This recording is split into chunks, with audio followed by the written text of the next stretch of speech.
Hello everyone, welcome back to Rishu science academy. Hopefully आप सब अच्छे होंगे, आपकी तैयारी अच्छी चल रही होगी। तो अगर आप भी साइंस में 30 आउट ऑफ 30 मार्क्स स्कोर करना चाहते हो फॉर योर अपकमिंग सीटेट, तो आज की क्लास जो है ना आपके लिए काफी इंपॉर्टेंट रहने वाली है, क्योंकि आज हम टोटल 30 क्वेश्चन डिस्कस करने वाले हैं। और ये जो हमारा प्रैक्टिस सेट है, सेकंड प्रैक्टिस सेट है। इससे पहले हम 30 क्वेश्चंस मतलब एक प्रैक्टिस सेट हम लगा चुके हैं जिसमें हमने 30 क्वेश्चन डिस्कस कर लिए थे। तो ये जो प्रैक्टिस सेट है पेपर तक आपको एज इट इज ही मिलता रहेगा। इसमें हम हमेशा मतलब हर सेट में 30 क्वेश्चन डिस्कस करेंगे, और जिस तरह से आपका पेपर पैटर्न होता है उसी पे बेस्ड ये क्वेश्चंस होंगे। इसमें जो 30 क्वेश्चन है उसमें से 20 आपकी थ्योरी बेस्ड होंगे और 10 क्वेश्चन आपके पेडागोजी से होंगे, साइंस पेडागोजी से। ठीक है, तो आज की क्लास में भी हम 30 क्वेश्चन डिस्कस करेंगे। और ये जो क्वेश्चंस है ना, हर क्वेश्चन में आपको इजी कॉन्सेप्ट सीखने को मिलेगा, और जिससे क्या है मतलब एक प्रॉपर एक्सप्लेनेशन आपको दी जाएगी इन इजी वे।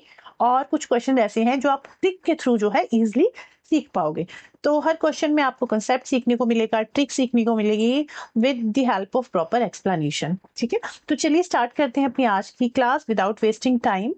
एंड ये जो नोट्स हैं, ये पीडीएफ आपको मेरे टेलीग्राम चैनल पे मिलेगा, रिशु साइंस एकेडमी। यहाँ से आप इस लिंक को ज्वाइन कर सकते हो। अच्छा, किस तरह से हम क्वेश्चंस करने वाले हैं, एक बार थोड़ा सा मैं स्लाइड्स आपको बताती हूँ। जैसे ये कोई क्वेश्चन है हमारा, तो हम स्लाइड्स की हेल्प से इस तरह से पूरा डिस्कस करेंगे। फिर कोई क्वेश्चन है उसमें इस तरह से मतलब हर क्वेश्चन में आपको इस तरह से प्रॉपर एक्सप्लेनेशन के थ्रू जो है क्वेश्चन को समझाया जाएगा इन इजी वे। ठीक है, इसमें 20 थ्योरी के क्वेश्चन हैं और 10 आपके पेडागोजी के क्वेश्चन है, और मिक्स क्वेश्चन मिलेंगे। तो चलिए स्टार्ट करते हैं आप अपनी आज की क्लास। एक मिनट, यस। और हमारा फर्स्ट क्वेश्चन है, read the statement below and choose the correct option. नीचे स्टेटमेंट दे रखी है, रीड कीजिए और आपको आंसर बताना है। इसमें दो स्टेटमेंट्स हैं, statement 1 and statement 2। English medium वाले बच्चे इंग्लिश में रीड कर लीजिए, हिंदी मीडियम वाले हिंदी में रीड कर लीजिए।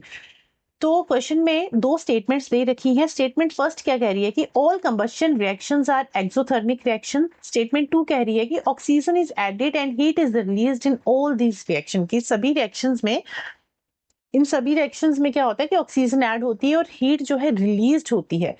तो इज इट ट्रू और नॉट?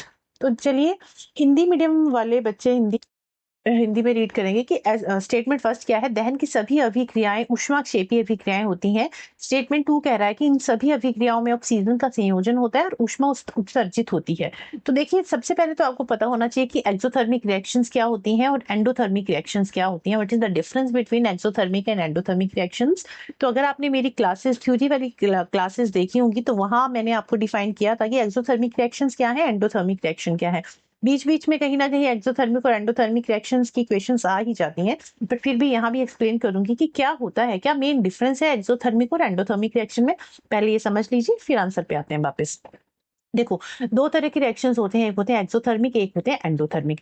एक्सोथर्मिक रिएक्शन में क्या होता है, यहाँ पे हीट क्या होती है, रिलीज होती है। आप एक्सो को ना एग्जिट से याद रख सकते हो, एग्जिट से याद रख लेना। एक्सो मतलब एग्जिट, क्या एग्जिट हो रही है, हीट एग्जिट हो रही है, मतलब हीट रिलीज हो रही है, हीट निकल रही है।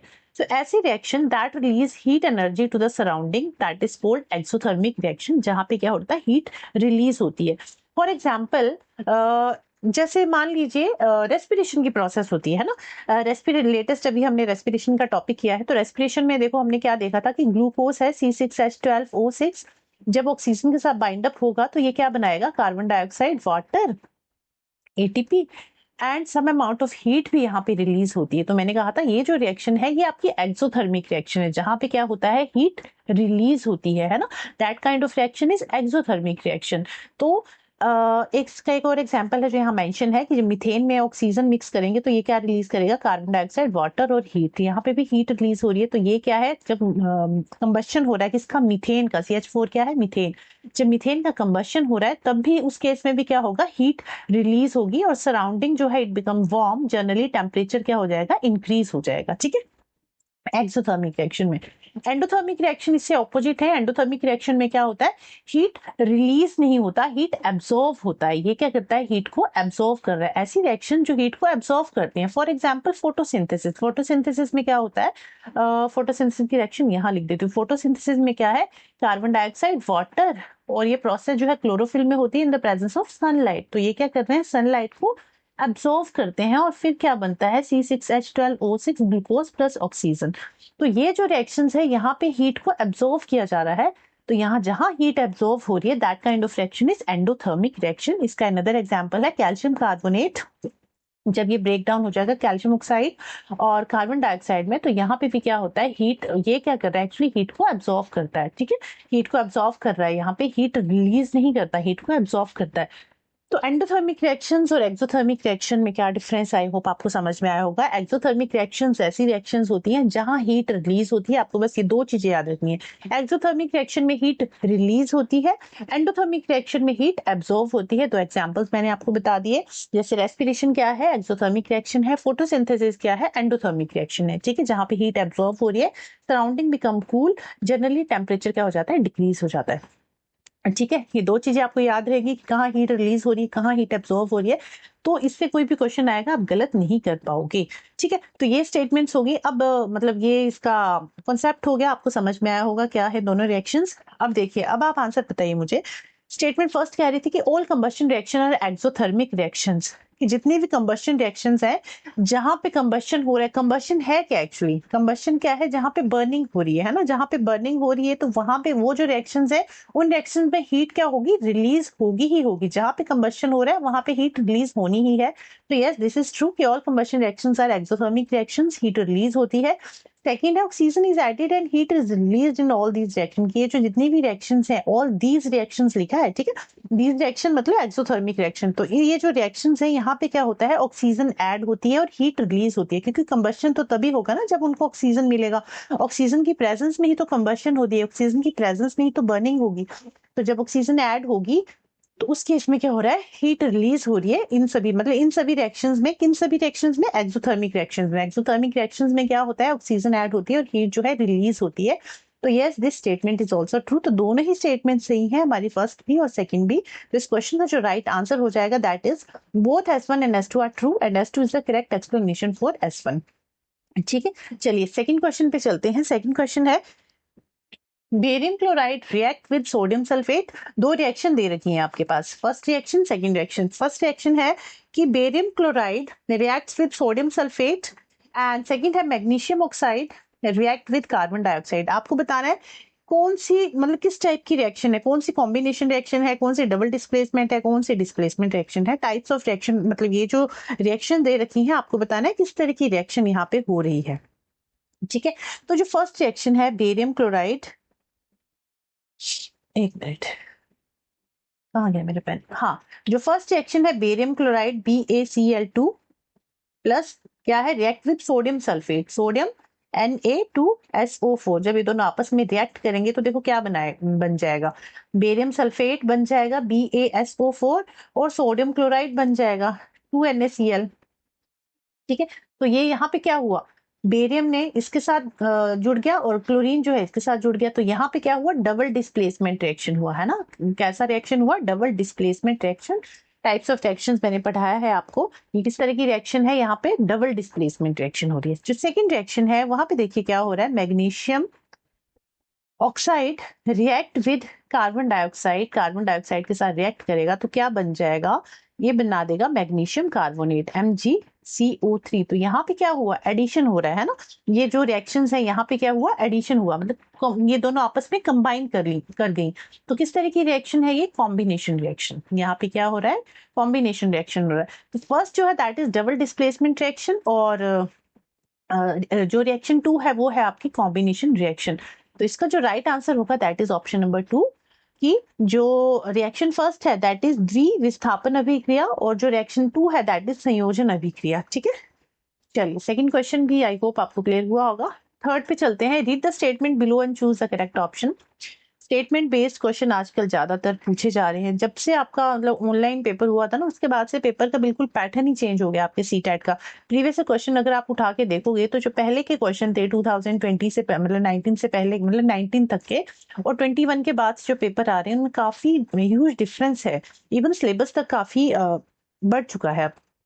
मेंशन तो सीटेट की वेबसाइट पे वही सिलेबस है जो पहले भी हुआ करता था, बट अगर आप पेपर उठा के देखोगे तो आपको पता चलेगा कि कौन कौन से टॉपिक अब ऐसे हैं, मतलब कुछ ऐसे नए टॉपिक हैं जो अब ऐड हो चुके हैं, जैसे एटम्स एंड मॉलिक्यूल्स, जैसे रिफ्लेक्शन रिफ्रैक्शन वाला, रिफ्रैक्टिव इंडेक्स वाला, इस तरह के काफी सारे टॉपिक हैं। हाँ, वो मिरर वाले जो क्वेश्चन, रे डायग्राम वाले क्वेश्चन, तो काफी टॉपिक चेंज हो चुके हैं।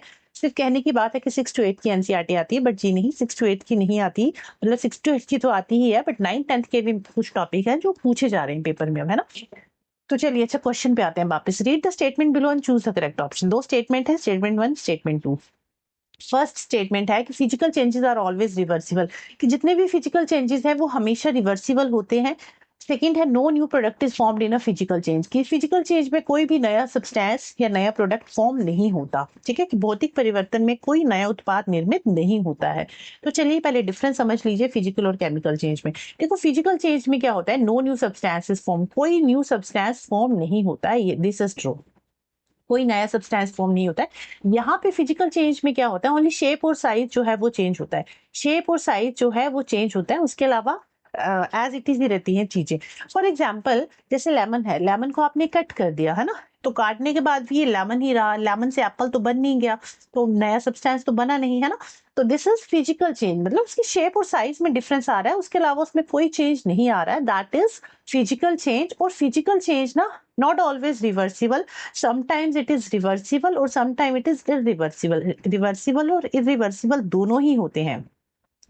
इरिवर्सिबल, देखो रिवर्सिबल और इरिवर्सिबल दोनों का एग्जांपल बताती हूँ। रिवर्सिबल में देखिए जैसे for example melting of ice, ठीक है, आइस मेल्ट हुई, वाटर बन गया, आप फिर से वाटर से आइस में, वाटर को फिर से आप आइस में कन्वर्ट कर सकते हो ना, तो ये क्या होगी, रिवर्सिबल रिएक्शन होगी। इरिवर्सिबल रिएक्शन में देखिए लाइक ब्रेकिंग ऑफ ग्लास, कोई ग्लास टूट गया, है ना, ब्रेकिंग ऑफ ग्लास, या फिर आपने चौक पाउडर को, मतलब चौक को क्रश कर दिया, चौक को क्रश कर दिया, चौक पाउडर में क्रश करके उसका पाउडर बना दिया, तो इसको आप फिर से वापस पाउडर को मतलब रिवर्स करके एज इट इज तो नहीं बना सकते। हाँ, जैसे कुछ तो बच्चे बोलेंगे कि ग्लास टूट गया तो हम फेविक्विक से जोड़ देंगे, हाँ ठीक है, बट एग्जैक्ट वैसा नहीं जोड़ पाओगे जैसा वो पहले था। तो कुछ रिएक्शंस रिवर्सिबल होती हैं, कुछ इरिवर्सिबल भी होती हैं फिजिकल के केस में, और केमिकल के केस में हमेशा रिवर्सिबल ही रहेंगी, ठीक है। तो physical changes are always reversible हम नहीं कह सकते, क्योंकि रिवर्सिबल भी होते हैं और इरिवर्सिबल भी होते हैं। क्लियर, तो फिजिकल चेंज आपको क्लियर हुआ होगा। अब केमिकल चेंज में समझिए क्या होता है। केमिकल चेंजेस में क्या होता है, न्यू सब्सटेंस की फॉर्मेशन होती है, न्यू सब्सटेंस फॉर्म होते हैं, यहाँ पे न्यू सब्सटेंस फॉर्म होते हैं। फॉर एग्जांपल इस डायग्राम को देखिए, सबसे पहले क्या आती है, वुड की लॉग, एक लकड़ी थी, हमने उसको बर्न किया, बर्न करने के बाद क्या मिला, हमें ऐश मिल गई, ऐश बन गया। तो पहले तो वुड थी, वुड से ऐश बन गई, वुड से क्या बन गई, ऐश, राख बन गई। तो ये क्या हुआ, न्यू सब्सटेंस मिल गया ना हमें, तो केमिकल चेंज हुआ, तो ये क्या हो गया, न्यू सब्सटेंस की फॉर्मेशन हुई यहाँ पे। और ये जो रिएक्शन है इरिवर्सिबल है, अब राख से वापस लकड़ी तो नहीं बना सकते, तो ये जो रिएक्शंस हैं, ये सभी रिएक्शंस कैसी होती हैं, इरिवर्सिबल होती हैं। क्लियर, तो यही मेन डिफरेंस है फिजिकल और केमिकल चेंज में। अब क्वेश्चन में आपसे पूछा था कि physical changes are always reversible, is not true, always reversible नहीं होती, समटाइम्स इरिवर्सिबल भी होती हैं कुछ रिएक्शंस। सेकंड है no new product is formed in a physical change, तो यस दिस इज ट्रू, कि भौतिक परिवर्तन में कोई नया उत्पाद निर्मित नहीं होता है। जैसे नींबू है, नींबू को काटा तो नींबू ही रहेगा, कागज को आपने फाड़ा तो कागज ही रहेगा, ग्लास टूट गया तो टूटने के बाद वो ग्लास ही रहेगा, नया सब्सटेंस नहीं बन रहा है उसमें। तो इसका जो राइट आंसर होगा, S2 is false, S2 is false, नहीं sorry, S1 is false, S1 is false and S2 is true। S1 असत्य है किंतु S2 क्या है, सत्य है। ठीक है, नेक्स्ट क्वेश्चन पे चलते हैं। नेक्स्ट क्वेश्चन है हमारा, match the following for flame of candle. Candle flame से क्वेश्चन है, कंबशन और फ्लेम वाला जो आपका टॉपिक है 8 का, उस चैप्टर से ये क्वेश्चन है। इसमें कैंडल की फ्लेम से क्वेश्चन पूछा गया है कि कौन सा हॉट पार्ट होता है, कौन सा मॉडरेट हॉट होता है, कौन सा लीस्ट हॉट होता है, तो ये आपसे पूछा गया है। तो चलिए देखते हैं, पहले समझ लेते हैं कैंडल की फ्लेम्स को समझिए। तीनों फ्लेम्स कौन सी गर्म होती है, कौन सी कम गर्म होती है, कौन सी लीस्ट हॉट होती है, कौन सी मॉडरेट हॉट होती है, ये समझ लेते हैं पहले। चलिए देखो, तीन फ्लेम्स होती हैं, तीन मेन जोन है कैंडल की, 1 2 3 या 1 2 3, इसको भी यहाँ से 1 2 3 मान लीजिए या नीचे से 1 2 3 मान लीजिए, नंबरिंग से कोई फर्क नहीं पड़ता। ये जो फर्स्ट ऊपर वाली जो हमारी फ्लेम है, सबसे बाहर वाला जो पोर्शन है, ठीक है, ये बाहर वाला जो पोर्शन है डार्क जोन, ये जो है दिस इज, एक मिनट, इसमें नंबरिंग थोड़ी ऐसी दे रखी है ना, जो आउटर मोस्ट जोन है, बाहर वाली जो जोन है, this is non luminous zone, this is non luminous zone. इसमें कंफ्यूज मत होना, मेरी नंबरिंग पे मत जाओ, इसी पे आओ। जो थर्ड पार्ट है, this is non luminous zone. Non luminous zone मतलब आउटर जोन, जो बाहर वाला ये जोन है, यहाँ पे यहाँ पे यहाँ पे ये ब्लू कलर की कवरिंग होती है। यहाँ पे ऊपर थोड़ा आपको ऑरेंज दिख रहा होगा, बट ये जो है ब्लू कलर आउटसाइड में। जब आपने कैंडल घर में जला के देखोगे तो देखोगे बाहर का ये जो बाहर वाला पोर्शन होता है ना, ये ब्लू कलर का होता है। और ये जो जोन है, this is non luminous zone. यहाँ पे क्या होता है, कंप्लीट कंबशन होती है। कंप्लीट कंबशन मतलब इसको प्रॉपर अमाउंट ऑफ ऑक्सीजन यहाँ पे मिलता है और कंप्लीट कंबशन होती है। और जहाँ पे कंप्लीट कंबशन होती है वहां पे कौन सी गैस रिलीज होती है, कार्बन डाइऑक्साइड गैस रिलीज होती है। तो जो आउटर मोस्ट पार्ट है, नॉन ल्यूमिनस जोन है, this is blue in colour and it is the hottest part of the flame. सबसे गर्म पार्ट होता है ये, एंड कंप्लीट कंबशन होती है यहाँ पे। और कंप्लीट कंबशन में कार्बन डाइऑक्साइड गैस जो है रिलीज होती है।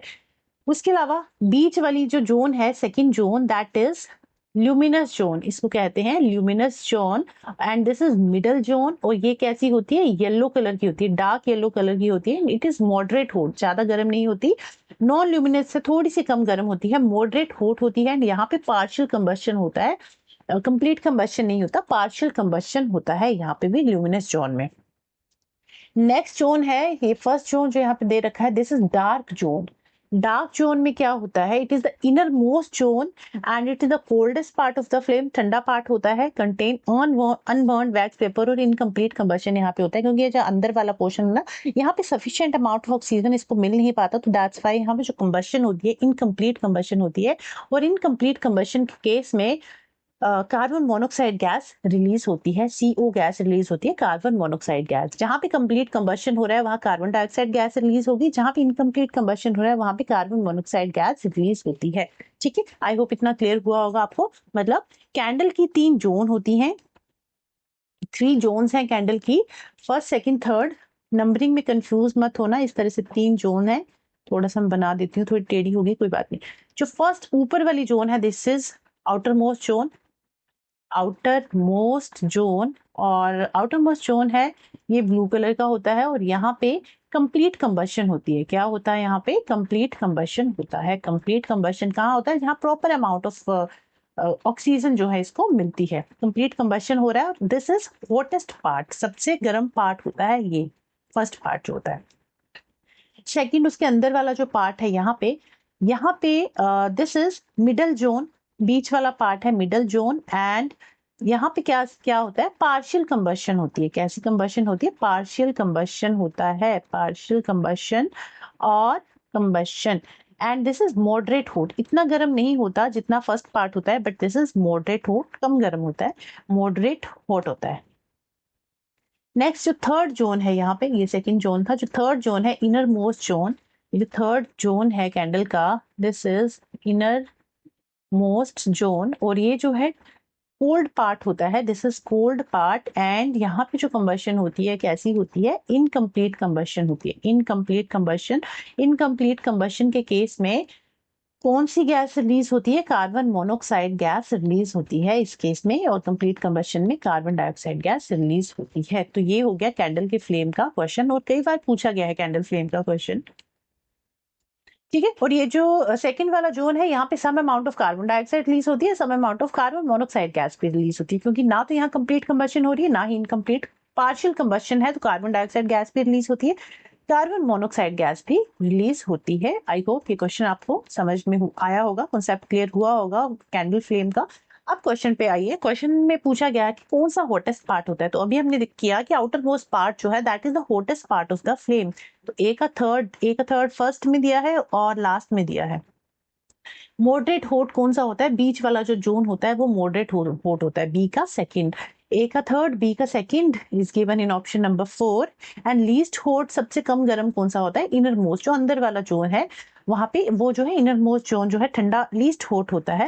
एंड इस क्वेश्चन का जो राइट आंसर है that is option number 4। Option number 4 जो है इस क्वेश्चन का राइट आंसर हो जाएगा। ठीक है, चलिए नेक्स्ट क्वेश्चन पे चलते हैं। नेक्स्ट क्वेश्चन है, which of the following metal does not react with dilute hydrochloric acid. यहाँ पे 4 मेटल्स दे रखे हैं, आपको बताना है ऐसा कौन सा मेटल है जो HCl के साथ रिएक्ट नहीं होगा, डाइल्यूट HCl के साथ रिएक्ट नहीं होगा। तो इसके लिए आपको रिएक्टिविटी सीरीज के बारे में पता होना चाहिए। देखो रिएक्टिविटी सीरीज में क्या है, जो मोस्ट एक्टिव मेटल्स हैं वो ऊपर होते हैं।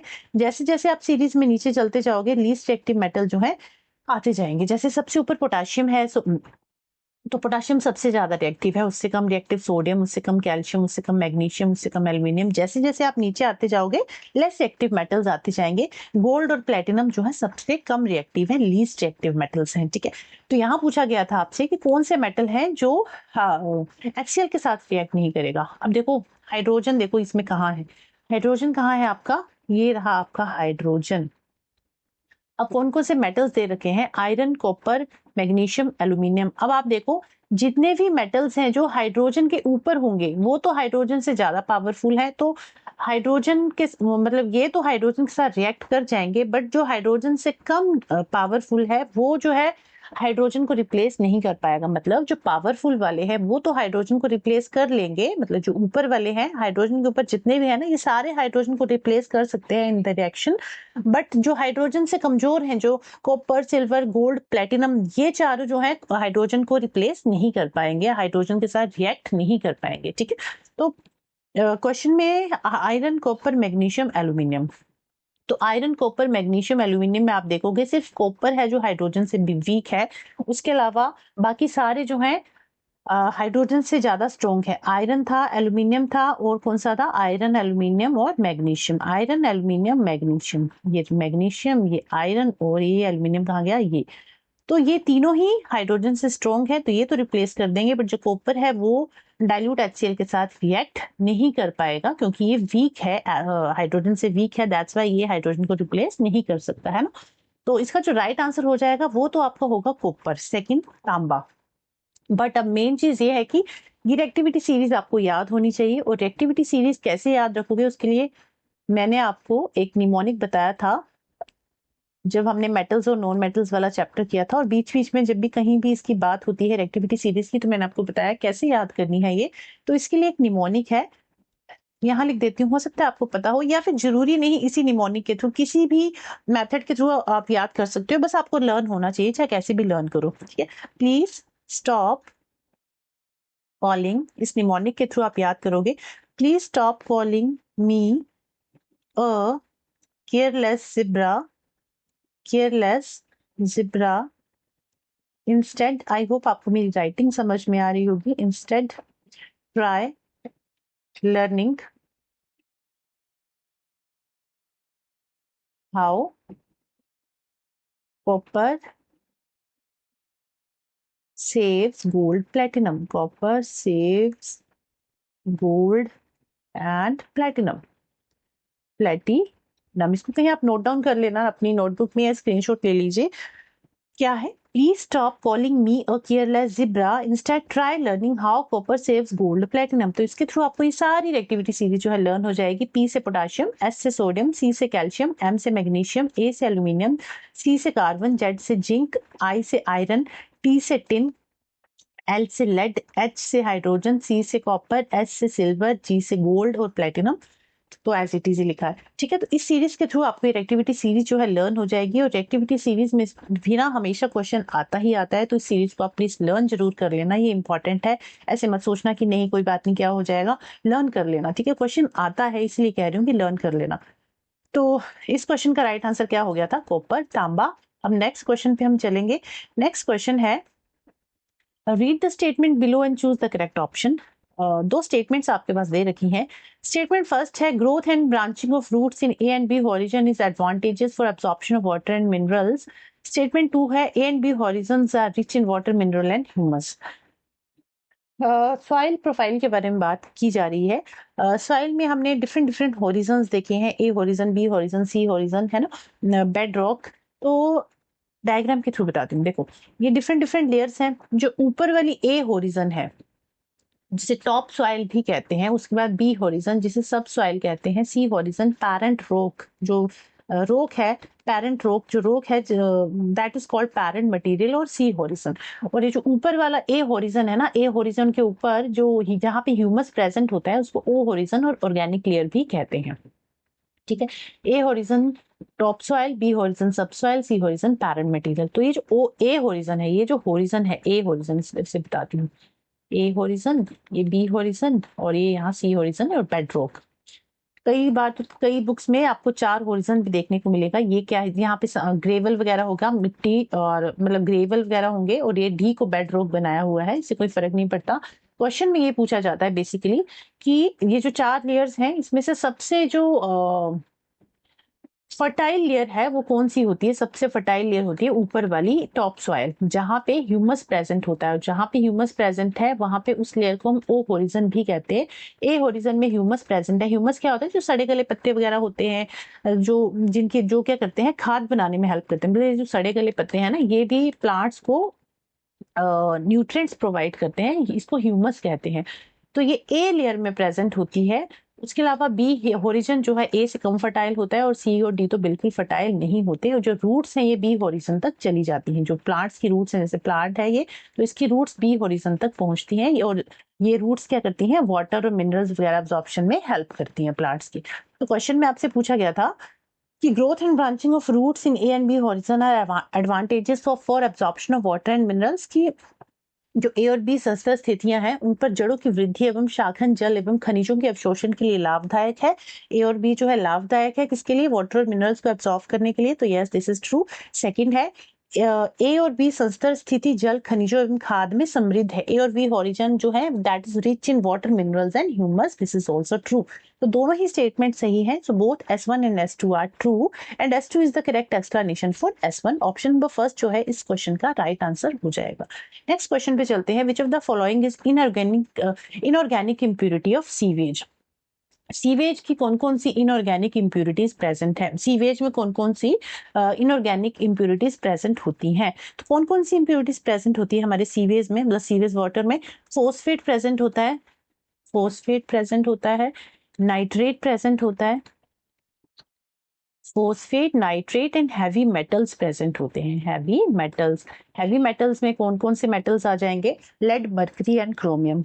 Lead, mercury and chromium, lead, mercury और क्रोमियम। तो ये सारी चीजें सीवेज में प्रेजेंट होती हैं। क्या क्या, phosphate, nitrate and heavy metals. Heavy metals में लेड, मरकरी और क्रोमियम प्रेजेंट होते हैं। क्वेश्चन में पूछा था which of the following are inorganic impurities, कौन सी इसमें से इनऑर्गेनिक इम्प्योरिटी है, तो दैट इज फोस्फेट। फोस्फेट जो है इनऑर्गेनिक इम्प्योरिटी है which is present in sewage. Next question है which of the following are true for sexual reproduction in plants. Plants के सेक्सुअल रिप्रोडक्शन के बारे में, पौधों में लैंगिक जनन के विषय में कौन सी एक स्टेटमेंट जो है सत्य है। फर्स्ट स्टेटमेंट है, two plants are essential for sexual reproduction, की सेक्सुअल रिप्रोडक्शन के लिए टू प्लांट्स होना जरूरी है। This is not true. Single plant जो होता है ना, जो बाइसेक्सुअल प्लांट होते हैं, जिसमें बाइसेक्सुअल प्लांट जिसमें मेल और फीमेल पार्ट दोनों ही प्रेजेंट है। फॉर एग्जाम्पल हिबिस्कस, चाइना रोज।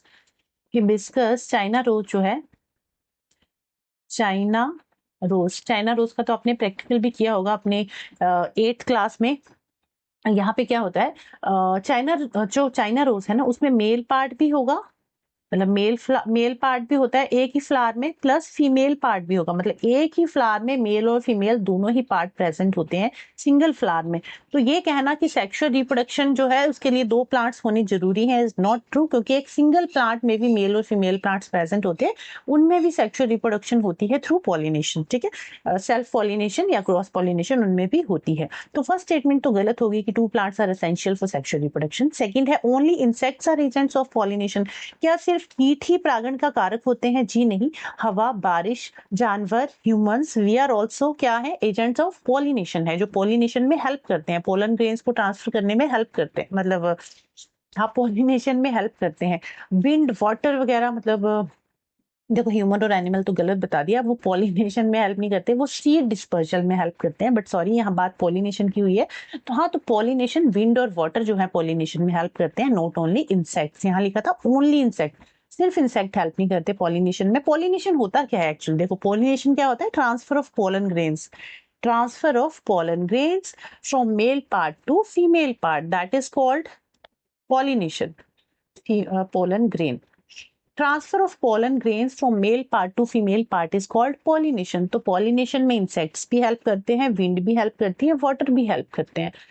तो ये स्टेटमेंट भी आपकी गलत होगी। थर्ड है, fertilization occur only after pollination. Yes, this is true. Pollination के बाद ही जो है फर्टिलाइजेशन होगी, उसके बाद एम्ब्रियो बनेगा।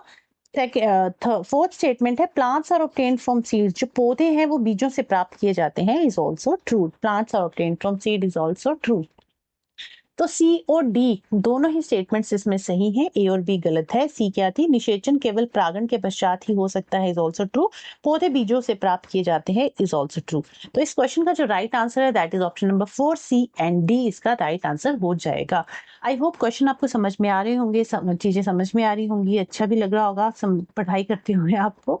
बाकी देखो क्या है ना, आप बोलोगे मैम आपने ट्रिक तो बताया नहीं, ट्रिक भी है, अभी आगे आएगा ट्रिक भी एक। तो ऐसा नहीं कि हर क्वेश्चन को आप ट्रिक के थ्रू याद करोगे। देखो ट्रिक वही आप यूज करोगे जहां पर करने जो आपको लगेगा यार ये बहुत डिफिकल्ट है।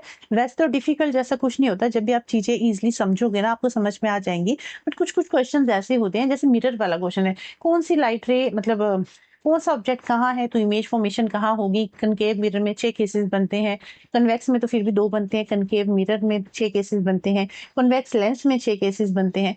कौन सा ऑब्जेक्ट कहाँ रखें, इमेज कहाँ बनेगी, इस तरह का क्वेश्चन पूछा जाता है और अभी आगे आया भी है, मैं बताऊंगी आपको। तो इस यहाँ ऐसे क्वेश्चन जहां पे मतलब आपको लगे कि टाइम वेस्ट नहीं करना है हमें, वहां पे ट्रिक जो है काफी हेल्पफुल रहते हैं, वहां पे ट्रिक हम यूज करेंगे, ट्रिक के तो बताऊंगी आपको। इवन मैंने बताया भी, अगर आपने मेरी मिरर वाली क्लास देखी होगी तो वहां भी मैंने बताया था। चलिए क्वेश्चन पे आइए। अच्छा वापिस, pick the odd one out on the basis of respiratory organ. 4 animals मतलब एनिमल्स ही हैं, एनिमल्स या इंसेक्ट कह लीजिए, दे रखे हैं, आपको बताना है कौन से जीव है मतलब जिनका रेस्पिरेटरी ऑर्गन सेम है, और कुछ ऐसे हैं जिनका रेस्पिरेटरी ऑर्गन मतलब चारों में से एक ऐसा है जिसके रेस्पिरेटरी ऑर्गन जो है डिफरेंट है दूसरे से। तो ऐसा कौन सा है जिसका रेस्पिरेटरी ऑर्गन जो है डिफरेंट है? तो that is pen, grasshopper, cockroach, snail, ant. तो ये जो 4 हैं, grasshopper, cockroach, snail, ant, इसमें से जो स्नेल है इसका रेस्पिरेटरी ऑर्गन जो है दैट इज गिल्स, ये गिल्स के थ्रू रेस्पायर करते हैं। उसके अलावा ग्रास होपर, कॉकरोच और एंट जो है ये ट्रैकियल सिस्टम, इनमें ट्रैकियल सिस्टम होता है, ये ट्रैकियल सिस्टम के थ्रू जो है रेस्पायर करते हैं। मतलब इनकी जो बॉडी है, इनकी बॉडी पे ना छोटी छोटी ओपनिंग्स प्रेजेंट होती है, जिसको क्या कहते हैं, स्पाइरेकल्स। स्पाइरेकल्स प्रेजेंट होती हैं, छोटी छोटी ओपनिंग, और ये ओपनिंग जो है ट्रैकिया, एक ट्यूब प्रेजेंट, ट्यूब के साथ कनेक्ट होती हैं, जिसको क्या कहते हैं, ट्रैकिया। जैसे हमारी बॉडी में भी ट्रैकिया प्रेजेंट है, वैसे इनकी बॉडी में जो स्पाइरेकल्स हैं, पोर लाइक स्ट्रक्चर है, ये ट्रैकिया के साथ प्रेजेंट है। और जो ट्रैकिया है ये ट्रैक्यूल, ट्रैक्यूल के साथ कनेक्टेड है, ट्रैक्यूल के साथ कनेक्टेड है। और ये जो ट्रैक्यूल है ना, ये डायरेक्ट सेल के साथ जुड़ा हुआ है। तो सेल के थ्रू यहाँ जो रेस्पिरेशन हो रही है, मतलब एक्सचेंज ऑफ गैसेस हो रहे हैं, जो कार्बन डाइऑक्साइड रिलीज हो रही है, ऑक्सीजन एंटर कर रही है, डायरेक्ट ट्रैक्यूल के थ्रू जो है एंटर मतलब एक्सचेंज हो रही है गैसेस। डायरेक्ट ट्रैक्यूल से ट्रैकिया में जाएगा, ट्रैकिया से स्पाइरेकल्स में, इस तरह से स्पाइरेकल्स में ऑक्सीजन एंटर की, फिर ट्रैकिया में जाएगी, ट्रैकिया से ट्रैक्यूल में जाएगी, यहाँ लिख देती हूँ, ट्रैक्यूल में जाएगी, ट्रैक्यूल से फिर डायरेक्ट बॉडी के सेल में जा रही है। तो डायरेक्ट एक्सचेंज ऑफ गैसेस हो रहा है यहाँ पे। यहाँ जो है इन इंसेक्ट्स में ब्लड, जैसे हमारी बॉडी में ब्लड सप्लाई करता है ऑक्सीजन को भी और कार्बन डाइऑक्साइड को भी रिमूव करता है बॉडी से, मतलब बाहर निकालने में हेल्प करता है हमारा ब्लड, एक्सचेंज ऑफ गैसेस में हेल्प कर रहा है हमारा ब्लड। बट इंसेक्ट्स में ऐसा कुछ नहीं है, इंसेक्ट्स में ब्लड हेल्प नहीं कर रहा है, डायरेक्ट ऑक्सीजन जो है बॉडी के अंदर जा रही है, डायरेक्ट कार्बन डाइऑक्साइड इस ट्यूब के थ्रू बॉडी से बाहर जा रही है। तो ग्रास होपर, कॉकरोच, एंट और हाउस फ्लाइज जो है उनमें जो रेस्पिरेशन की प्रोसेस है वो सेम रहती है, स्पाइरेकल से ट्रैकिया, ट्रैकिया से ट्रैक्यूल, ट्रैक्यूल से सेल में। और जो स्नेल है, स्नेल जो है गिल्स के थ्रू रेस्पायर करते हैं। तो इसका जो राइट आंसर है दैट इज घोंगा, जो स्नेल है वो गिल्स के थ्रू रेस्पायर करती हैं। नेक्स्ट क्वेश्चन, अच्छा ये कुछ एनिमल्स दे रखे हैं, amoeba, hydra, earthworm, cockroach, grasshopper, fish, tadpole. और ये क्वेश्चन ना पूछा जाता है, इस बार भी एक क्वेश्चन पूछा गया था इसमें से कि रेस्पिरेटरी ऑर्गन कौन कौन से हैं, मतलब कौन से एनिमल का क्या रेस्पिरेटरी ऑर्गन होगा, कहाँ किस तरह से वो रेस्पायर करते हैं। जैसे फ्रॉग है, लंग्स और मॉइस, इसमें ये क्वेश्चन पूछा जाता है एक कि जो टैडपोल है वो गिल्स से रेस्पायर करता है या लंग्स से। तो टैडपोल तो गिल्स से रेस्पायर करता है, बट फ्रॉग जो है वो लंग्स और मॉइस्ट स्किन से रेस्पायर करता है। ये जो टैडपोल है ये क्या है, एक्चुअली फ्रॉग का ही तो एक लाइफ साइकिल का पार्ट है ना, आपको पता है ना, फ्रॉग में मेटामॉर्फोसिस की प्रोसेस होती है, जिसमें जैसे ये एग्स ले डाउन किए फ्रॉग ने, तो फिर ये एग्स जो है टैडपोल में कन्वर्ट हो जाएगा, जो लार्वल स्टेज है, टैडपोल से फिर फ्रॉगलेट बनेगा, फ्रॉगलेट से फिर एडल्ट फ्रॉग बनता है और फिर वो एग्स ले डाउन करता है। तो ये प्रोसेस तरह से कंटिन्यू चलती रहती है। इसी जो इसकी लाइफ साइकिल में जो स्टेजेस चेंज हो रही है, इसको मेटामॉर्फोसिस की प्रोसेस कहते हैं। और इसमें टैडपोल जो है, ये जो लार्वल स्टेज है, गिल्स के थ्रू रेस्पायर करता है, और जब फ्रॉग बन जाएगा अडल्ट फ्रॉग, जो लंग्स और मॉइस्ट स्किन के थ्रू रेस्पायर करेगा। मतलब जब लैंड पे होगा तो लंग्स के थ्रू करेगा, एंड जब वाटर में होगा तो स्किन के थ्रू रेस्पायर करेगा। बट टैडपोल स्टेज में ये गिल्स के थ्रू रेस्पायर करता है, ठीक है। और लिजर्ड लंग्स के थ्रू, स्नेक लंग्स के थ्रू, पिजन लंग्स भी देयर से, human lungs, cow, dog, cat, whale, dolphin lungs के थ्रू। तो ये इंपॉर्टेंट है, ये टेबल इंपॉर्टेंट है, ये टेबल लर्न कर लेना कि कौन सा ऑर्गेनिज्म कहाँ से रेस्पायर करता है। चलिए नेक्स्ट क्वेश्चन पे चलते हैं। Arrange the following statement in correct order. 5 statements आपके पास दे रखे हैं, इन स्टेटमेंट्स को आपको सीक्वेंस में अरेंज करना है। और ये जो क्वेश्चन है ये आपका एक्सक्रीटरी सिस्टम से आया हुआ क्वेश्चन है, ह्यूमन के एक्सक्रीटरी सिस्टम से क्वेश्चन आया हुआ है। देखो जो हमारी थ्योरी क्लासेस चल रही है ना, उसमें हमने डाइजेस्टिव सिस्टम, यहाँ लिख देती हूँ, डाइजेस्टिव सिस्टम हमारा हो चुका है। रेस्पिरेटरी सिस्टम कल ही मैंने अभी किया है, अगर आपने क्लास नहीं देखी होगी तो देख लेना। अब हमारे सर्कुलेटरी सिस्टम बचा और एक्सक्रीटरी सिस्टम बचा, ये 2 सिस्टम रह रहे हैं लाइफ प्रोसेस के। तो जल्दी आपको सर्कुलेटरी सिस्टम भी देखने को मिलेगा और एक्सक्रीटरी सिस्टम, बाकी ये 2 सिस्टम हम कर चुके हैं। तो एक्सक्रीटरी सिस्टम से क्वेश्चन पूछा गया है, ठीक है। वर्किंग ऑफ किडनी, किडनी किस तरह से काम करती है, किस तरह से एक्सक्रीशन में हमारी हेल्प करती है, इस पे बेस्ड ये क्वेश्चन है। अब आप सीक्वेंस में तभी लगा पाओगे जब आपको हमारी जो किडनीज है या फिर हमारा जो एक्सक्रीटरी सिस्टम है उसका फंक्शन पता है कि वो किस तरह से काम करता है, तभी आप इसको अरेंज कर पाओगे। तो पहले क्वेश्चन को समझ लीजिए, एक्सक्रीटरी सिस्टम समझ लीजिए, फिर क्वेश्चन पे वापिस आते हैं, ठीक है। Human excretory system, human excretory system आपको पता है किडनी का हमारा सबसे ज्यादा रोल होता है। 2 किडनीज होती हैं हमारी बॉडी में। किडनी के बाद इस तरह से किडनी के साथ 2 ट्यूब लाइक स्ट्रक्चर अटैच है, जिसे हम कहते हैं यूरेटर। ये होगी हमारी किडनी। किडनी जो है यूरेटर के साथ अटैच है, इस तरह से 2 ट्यूब लाइक स्ट्रक्चर है जो किडनी के साथ अटैच है। ये हो गया हमारा यूरिनरी ब्लैडर, ये है यूरिथ्रा। तो ये 4 पार्ट्स हैं, kidney, ureter, urinary bladder, urethra. तो जो यूरिन है, किडनी जो है यूरिन को भेज देती है यूरेटर में, यूरेटर से यूरिन आ जाता है यूरिनरी ब्लैडर में, यहाँ पे स्टोर हो जाता है और यूरिथ्रा के थ्रू बॉडी से एक्सक्रीट आउट हो जाता है, बॉडी से बाहर हो जाता है, ठीक है। तो ये 4 मेजर पार्ट्स हैं जो हमारे एक्सक्रीशन में हमारी हेल्प करते हैं, ठीक है। अब यहाँ पे देखो वीना केवा प्रेजेंट है, ओटा प्रेजेंट है। ओटा आपने सर्कुलेटरी सिस्टम, अच्छा अभी नहीं पढ़ाया मैंने। सर्कुलेटरी सिस्टम में क्या होता है कि जब अच्छा मैंने क्वेश्चन जब पढ़ाए थे ना आपको, जो आई थिंक जो फर्स्ट पार्ट था उसमें वर्किंग थी हार्ट की, और वहां मैंने आपको बताया था कि जो ऑक्सीजनेटेड ब्लड है वो ओटा के थ्रू सभी बॉडी पार्ट्स में भेज दिया जाता है। हार्ट क्या करता है, ओटा में भेजेगा, ओटा सभी बॉडी पार्ट्स में पहुंचाएगा किसको, ऑक्सीजनेटेड ब्लड को। तो वही ओटा जो है उस ऑक्सीजनेटेड ब्लड को किडनी तक भी लेके आता है। अब जब किडनी ने ब्लड को प्यूरिफाई कर दिया ना, तो वीना केवा इस ब्लड को लेके जाएगा राइट ऑरिकल के पास, हार्ट के राइट ऑरिकल के पास, और राइट ऑरिकल फिर उसको भेज देगा राइट वेंट्रिकल में, और वेंट्रिकल से फिर वो लंग्स में चला जाएगा, है ना। तो इस तरह से पूरी प्रोसेस जो है चलती रहती है, और हमारे सारे बॉडी पार्ट जो है मिलजुल के काम कर रहे हैं। रेस्पिरेटरी सिस्टम का, लंग्स का, हमारे हाँ लंग्स का, और मतलब जो रेस्पिरेटरी ऑर्गन है उनका अलग काम है। वैसे तो मिलके काम कर रहे हैं सारे। रेस्पिरेटरी ऑर्गन जो है हार्ट में भेज देगा, है ना, हार्ट जो है किडनी में भेज रहा है ब्लड को। अब मतलब सब अपना अपना काम करके आगे वाले को भेज दे रहे हैं कि भाई अब तू अपना काम कर, है ना। फिर किडनी फिर से वापस लंग्स हार्ट में भेज रही है, फिर हार्ट जो है लंग्स में भेज रहा है। तो ये प्रोसेस ना कंटिन्यू चलता रहता है, चलता रहता है। और ये चीजें आपको तभी समझ में आएगी जब चारों प्रोसेस आपको क्लियर होंगे कि हमारा रेस्पिरेटरी सिस्टम क्या कर रहा है, हमारा हार्ट क्या कर रहा है, हमारा एक्सक्रीटरी सिस्टम क्या कर रहा है, सारे आपस में कनेक्टेड हैं एक दूसरे के साथ, ठीक है। तो ये हो गया हमारा ह्यूमन एक्सक्रीटरी सिस्टम। अब देखो यूरिन फॉर्मेशन में किडनी किस तरह से हेल्प करता है। जो यूरिन फॉर्म होता है हमारी बॉडी में, यूरिन फॉर्मेशन किस तरह से होता है किडनी में। तो किडनी में ना छोटे छोटे नेफ्रॉन्स प्रेजेंट होते हैं। किडनी में क्या प्रेजेंट होते हैं, नेफ्रॉन। नेफ्रॉन की वर्किंग बहुत इंपॉर्टेंट है, आपको पता होना चाहिए कि नेफ्रॉन किस तरह से काम करते हैं। और हर किडनी में million of nephrons are present in each kidney. छोटे छोटे नेफ्रॉन्स होते हैं, और ये इनका जो काम है, ये क्या करते हैं, यूरिन फॉर्मेशन में हेल्प करते हैं। तो इस तरह से देखो, ये हमारी एक किडनी का स्ट्रक्चर आपको दिख रहा होगा, इस तरह से किडनी है, ये क्वार्टेक्स रीजन होता है, और ये वाला मेडुला रीजन होता है, और इसको पिरामिड भी कहते हैं। तो मेडुला रीजन में यहाँ पे हमारे नेफ्रॉन्स प्रेजेंट होते हैं और यहाँ पेल्विस रीजन में यूरेटर को ये यहाँ से सॉरी यूरिन को यहाँ पे छोड़ देते हैं, बना बना के यूरिन यहाँ आ जाता है पेल्विस में, पेल्विस से फिर ये यूरेटर में चला जाता है, पेल्विस से यूरेटर में चला जाता है, फिर यूरेटर से यूरिनरी ब्लैडर और फिर यूरेथ्रा के जो बॉडी से बाहर हो जाता है। तो किडनी में जो हमारे नेफ्रॉन्स प्रेजेंट है वो बेसिकली यूरिन फॉर्मेशन में किस तरह से काम करते हैं वो आपको समझना है।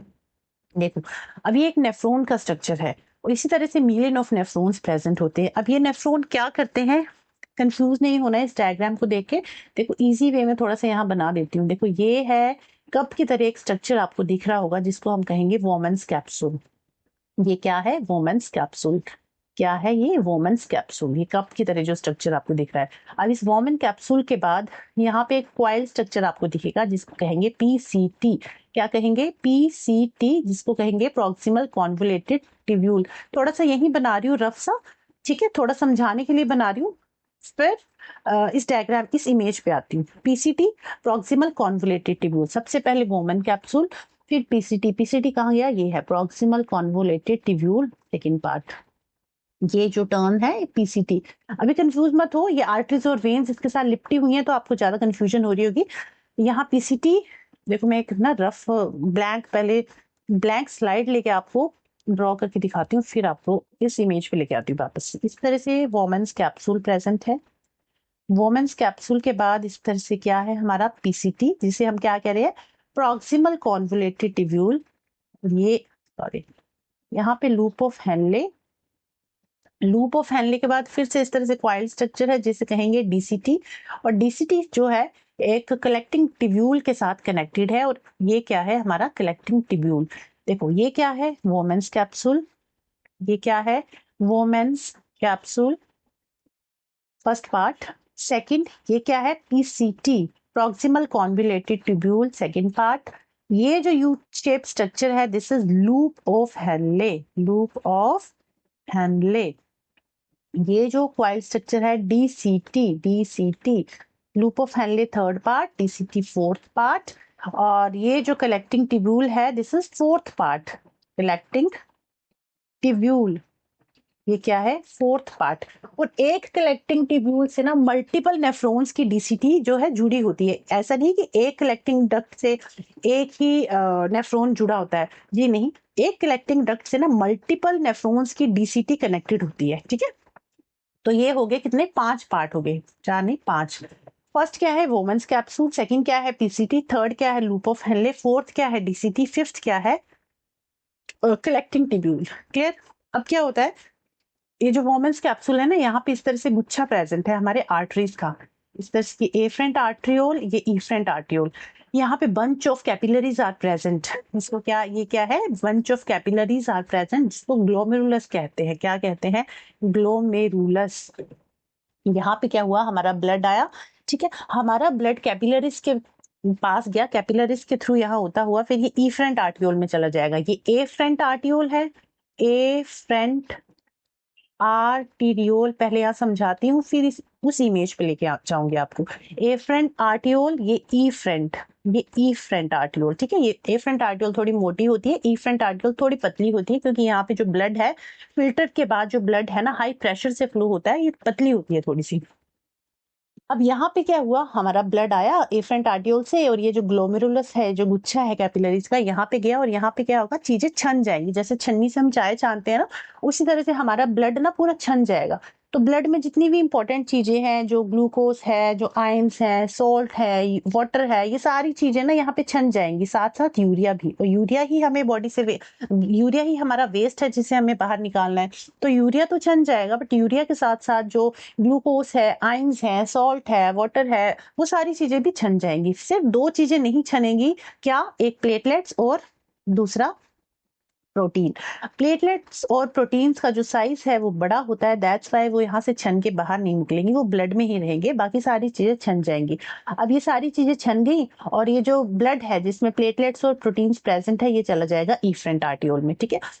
अब पीसीटी क्या करेगा, पीसीटी देखेगा भाई कि क्या किया ब्लड में, तो ब्लड में से तो सारी चीजें बाहर निकल आई जो चाहिए थी बॉडी को, वो भी सारी निकल आएंगी। तो पीसीटी क्या करेगा, ये जो बाकी चीजें हैं, जो इंपॉर्टेंट चीजें हैं, ग्लूकोज वगैरह, ग्लूकोसाइंस और सॉल्ट, इनको रीएब्सॉर्ब कर लेगा। कौन? पीसीटी।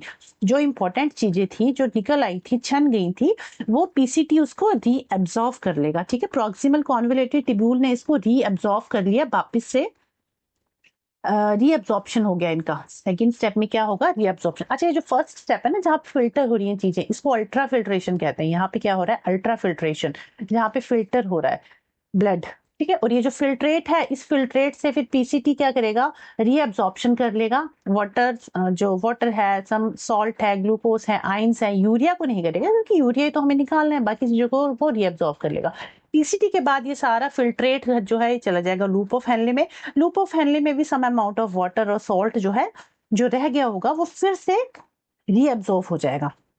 तो ये जो पार्ट है ना, सेकंड, थर्ड, फोर्थ और फिफ्थ पार्ट, यहाँ पे रीअब्जॉर्प्शन ही हो रहा है। ये क्या करेगा? ब्लड को, सॉरी, यूरिन को कंसंट्रेट कर रहा है। ये जितना भी पानी और सॉल्ट है उसको एब्जॉर्ब कर रहा है। तो सेकंड स्टेप पीसीटी में तो रीअब्जॉर्प्शन हुआ था, जो यूजफुल चीजें हैं उनका। थर्ड स्टेप में क्या होगा? वाटर और सॉल्ट का रीअब्जॉर्प्शन हो रहा है। फोर्थ स्टेप जो डीसीटी है, डिस्टल कॉन्वोल्यूटेड ट्यूब्यूल, यहाँ भी वाटर और सॉल्ट का ही रीअब्जॉर्प्शन हो रहा है। और जो कुछ आयंस हैं जो ब्लड में आ गए हैं, अनवांटेड चीजें हैं, उनको बॉडी से, मतलब उसको वापिस भेज देगा फिल्ट्रेट में, और बाकी चीजों को वो एब्जॉर्ब कर लेगा। कौन? डीसीटी। उसके बाद ये फिल्ट्रेट यहाँ से चलता हुआ कहाँ पहुंच गया? कलेक्टिंग डक्ट में, कलेक्टिंग ट्यूब्यूल में। यहाँ जो आपका फिल्ट्रेट पहुंचा है, ये और कंसंट्रेट हो जाएगा जब इसमें से ये जो कलेक्टिंग डक्ट है ना, वाटर और सोल्ट को यहाँ भी एब्जॉर्ब कर लेगा। तो ये जो यूरिन है मोर कंसंट्रेटेड हो जाएगा। कहाँ पे? कलेक्टिंग डक्ट में, कलेक्टिंग ट्यूब्यूल में। तो एक कलेक्टिंग ट्यूब्यूल के साथ मल्टीपल नेफ्रॉन के डीसीटी जो है वो जुड़े होते हैं, और उनका यही काम है। वो क्या कर रहे हैं? वाटर और सॉल्ट को एब्जॉर्ब कर रहे हैं, और जो यूरिन बना है, कंसंट्रेटेड यूरिन, उस यूरिन को भेज देंगे पेल्विस रीजन में, किडनी के पेल्विस रीजन में, पेल्विस में भेज देंगे। और फिर यहाँ लिखती हूँ, पेल्विस में भेज देंगे। और पेल्विस कहाँ है? देखो यहाँ होता है, इस एरिया में पेल्विस होगा। पेल्विस में भेज देंगे। ये पेल्विस बताया था ना। पेल्विस क्या करेगा? ये जो कनेक्टेड थी यूरेटर, ये जो यूरेटर थी, पेल्विस यहाँ प्रेजेंट होगा। पेल्विस यूरेटर में भेज देगा यूरिन को, और फिर यूरिन ब्लैडर में भेज देगा, और यूरिथ्रा के थ्रू बॉडी से बाहर निकल जाएगा। तो इस तरह से यूरिन फॉर्मेशन में नेफ्रॉन जो है किस तरह से हेल्प करते हैं, वो मैंने आपको बताया। आई होप ये समझ में आया होगा आपको। और अब इस इमेज में आओ, इसमें यही बताया कि ये वोमेंस कैप्सूल है, ये पीसीटी है, फिर ये लूप ऑफ हेनले है हमारा थर्ड पार्ट, फिर डीसीटी है, डिस्टल कॉन्वोल्यूटेड ट्यूब्यूल, और कलेक्टिंग ट्यूब्यूल है फिफ्थ पार्ट। और ये जो लूप ऑफ हेनले है ना, इसके दो पार्ट हैं, एक descending limb of loop of Henley, और ये ascending limb of loop of Henle. ये वाटर और सॉल्ट की ही रीअब्जॉर्प्शन कर रहे हैं। और ये जो वेन्स है, आर्टरीज है, कनेक्टेड है ना, ये आर्टरीज और वेन्स जो है लिपटी हुई हैं। यहाँ पे आर्टरीज क्या कर रही है? ब्लड को भेज रही है। और वेन्स क्या कर रही हैं? ये जो इन्होंने ये जो ब्लड मतलब आया था ब्लड को, अब ये जब इसमें से यूरिया वगैरह सब छन गया, तो ये वेन में आ जाएगा। और फिर वेन क्या करेगी? इसको इस ब्लड को कहाँ भेज दे? ये जो ब्लड है ये कहाँ चला जाएगा? मतलब इसमें से ना कार्बन डाइऑक्साइड भी एब्जॉर्ब हो गया है, सॉरी, ऑक्सीजन इसमें से निकाल लिया गया है, मतलब ऑक्सीजन भी यूज किया है। ऐसा नहीं कि इनको यहाँ रेस्पिरेशन की प्रोसेस भी तो हुई होगी ना, तो ऑक्सीजन भी यूज किया इन्होंने, और कार्बन डाइऑक्साइड को रिलीज किया ब्लड में। तो इस ब्लड में कार्बन डाइऑक्साइड भी मिक्स है, और यूरिया तो इन्होंने निकाल दिया है, बट कार्बन डाइऑक्साइड वाला अब ये जो ब्लड है ये वापिस कहाँ चला जाएगा? हार्ट के पास जाएगा। ये एओर्टा थी ना, रीनल आर्टरी, जो ऑक्सीजनेटेड ब्लड लेके आ रही थी, फिर ये ब्लड यहाँ पे छन गया। फिर इसमें से छनने के बाद जो चीजें थी, जो फिल्ट्रेट था, उसको रीअब्सॉर्ब कर लिया गया। किसने रीअब्सॉर्ब किया? डीसीटी ने। और फिर ये जो ब्लड था, ये फिल्ट्रेट था, यहाँ चला गया लूप ऑफ हेनले में। यहाँ भी वाटर और सोल्ट को रीअब्सॉर्ब कर लिया गया। फिर डीसीटी में गया, यहाँ भी वाटर और सोल्ट को रीअब्सॉर्ब किया। बाकी अनवांटेड चीजों को उन्होंने ब्लड में भेज दिया, सॉरी इसमें भेज दिया, फिल्ट्रेट में भेज दिया। और फिल्ट्रेट ने, ये फिल्ट्रेट फिर कलेक्ट होके कहाँ जा रहा था? कलेक्टिंग ट्यूब्यूल में। और कलेक्टिंग ट्यूब्यूल में यहाँ पे ये फिल्ट्रेट और ज्यादा कंसंट्रेट हो जाएगा, क्योंकि यहाँ भी कुछ अमाउंट ऑफ वाटर और सॉल्ट को रीअब्सॉर्ब कर लिया गया। और अब ये जो कंसंट्रेटेड यूरिन है, इसको पेल्विस में भेजते हैं, और फिर पेल्विस से ये कहाँ जाता है? पेल्विस से ये चला जाता है यूरेटर में। ठीक है, तो ये प्रोसेस इस तरह से कंटिन्यू चलती रहती है। और अब ये जो ब्लड है, मतलब ये जो ब्लड आर्टरीज और वेन्स इसके साथ लिपटी हुई है, आर्टरी से ब्लड आ रहा है और वेन्स से वेन्स क्या कर रही हैं, यूरिन को छोड़ के, यूरिन को यहाँ इस पीसीटी डीसीटी में छोड़, मतलब यूरिया को पीसीटी डीसीटी में छोड़ के वापस जो है साफ ब्लड को लेके जा रही हैं हार्ट के पास, ठीक है। दैट्स वाई कनेक्टेड है यहाँ पे। तो यही काम है हमारे नेफ्रॉन का, और आई होप आपको समझ में आया होगा। फिर भी कहीं कोई डाउट रह गया हो तो अभी मैं 2-3 दिन में एक्सक्रीटरी सिस्टम भी समझाऊंगी, वहां पे आपको डिटेल में चीजें समझ में आ जाएंगी। बाकी आई होप यहाँ भी आपको चीजें समझ में आई होंगी। अब क्वेश्चन में आइए। क्वेश्चन में था कि आपको क्या करना था, इसको अरेंज करना था सीक्वेंस में। तो फर्स्ट क्या है, urine stored in urinary bladder is pass through the urinary opening at the end of urethra. तो ये स्टेप तो लास्ट में होगा, ये स्टेप लास्ट में हो रहा था ना।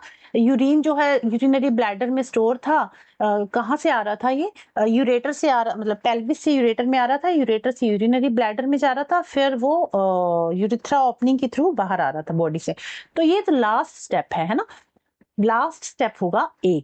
बी क्या है, ureter carry urine to the urinary bladder. Ureter जो है यूरिन को यूरिनरी ब्लैडर में लेके जा रही है, यूरिनरी ब्लैडर में लेके जा रहा है।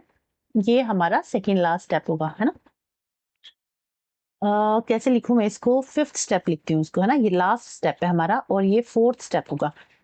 नेक्स्ट है useful substances are absorb back into blood. Useful substances जो है ब्लड में वापस जा रहे थे। Blood containing useful and harmful substances reaching kidney for filtration. ये जो स्टेप होगा हमारा डी स्टेप जो है ना, ये हमारा फर्स्ट स्टेप होगा। किडनी क्या कर रही थी, जो हार्मफुल सब्सटेंसेस थे, जो ब्लड था उसको लेके आ रही थी, सॉरी, जो ब्लड था वो हमारा आउटा जो है लेके आ रहा था किडनी के पास फिल्ट्रेशन के लिए। तो फर्स्ट स्टेप में ही ब्लड आया है किडनी के पास, तो ये है first step. Waste dissolve in water is filtered out as urine in the kidneys. जो वेस्ट डिजॉल्व है that is filtered out as urine in kidneys, kidney में फिल्टर हो जाएगा। फर्स्ट स्टेप तो ये है। अब आपको बताना है सेकंड स्टेप कौन सा है और थर्ड स्टेप कौन सा है। Useful substances are absorbed back into blood. तो पहले dissolve filtered out as urine in the kidney, तो सबसे पहला स्टेप ये होगा। उसके बाद का जो स्टेप है वो होगा useful substances are absorbed back into the blood. जो यूजफुल सब्सटेंसेस थे वो ब्लड में वापस जा रहा था, ठीक है। तो सबसे पहले स्टेप में क्या हो रहा था, ब्लड जो है किडनी के पास आया फिल्टर होने के लिए। उसके बाद सेकंड स्टेप में क्या हुआ, जो यूजफुल सब्सटेंसेस थे वो एब्सॉर्ब कर लिए, ब्लड ने यूजफुल सब्सटेंसेस एब्सॉर्ब कर लिए, और जो बाकी सब्सटेंस थे फिल्ट्रेट जो था उसको भेज दिया कहाँ पे, पीसीटी ने, लुपोफेनले में और डीसीटी में, ठीक है। तो फर्स्ट स्टेप ये होगा, सेकंड स्टेप ये होगा। वेस्ट डिजॉल्व इन वाटर, जो वेस्ट डिजॉल्व था that is filtered out as urine in the kidney, उससे यूरिन बनेगा किडनी में। वो डिफरेंट डिफरेंट स्टेप से होता हुआ किडनी तक चला जाएगा, पीसीटी में जाएगा, लूप ऑफ हेनले में जाएगा, फिर कलेक्टिंग टिब्यूल में जाएगा, फिर किडनी के पेल्विस रीजन में चला जाएगा। तो ये फर्स्ट स्टेप है, ये सेकंड स्टेप है, ये थर्ड स्टेप है, किडनी में चला गया।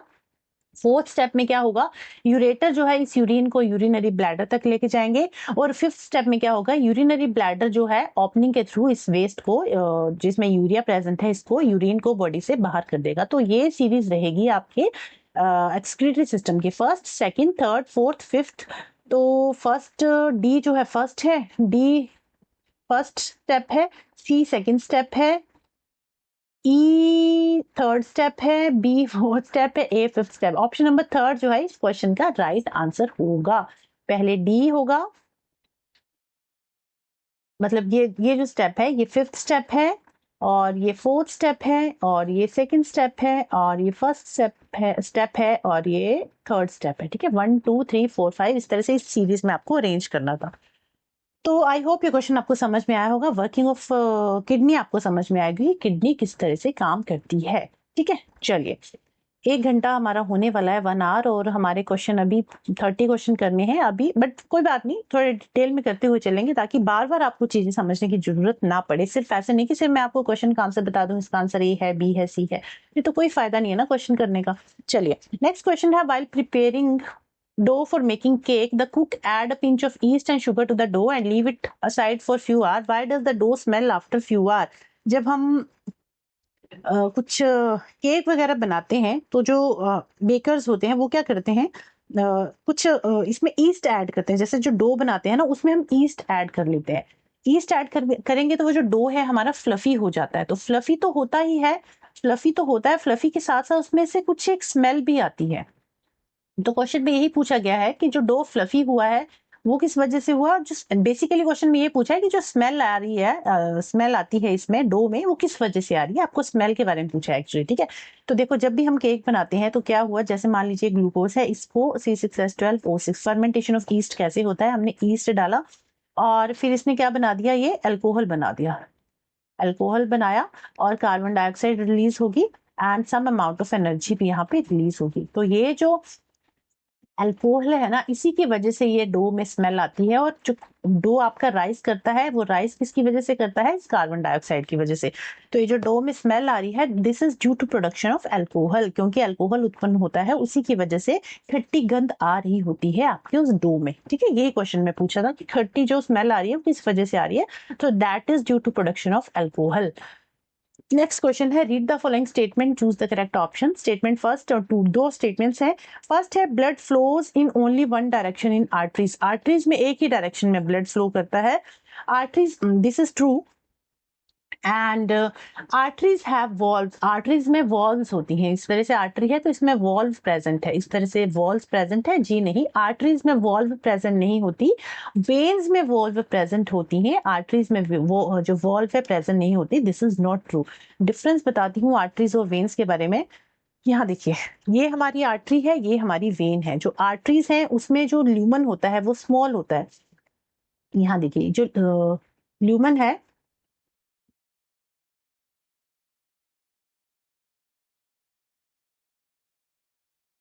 एक मिनट, ये डायग्राम थोड़ी सी मुझे, अच्छा ये वेन का ही, ये दोनों वेन के ही स्ट्रक्चर है, आर्टरी का नहीं है, ये वेन का ही है।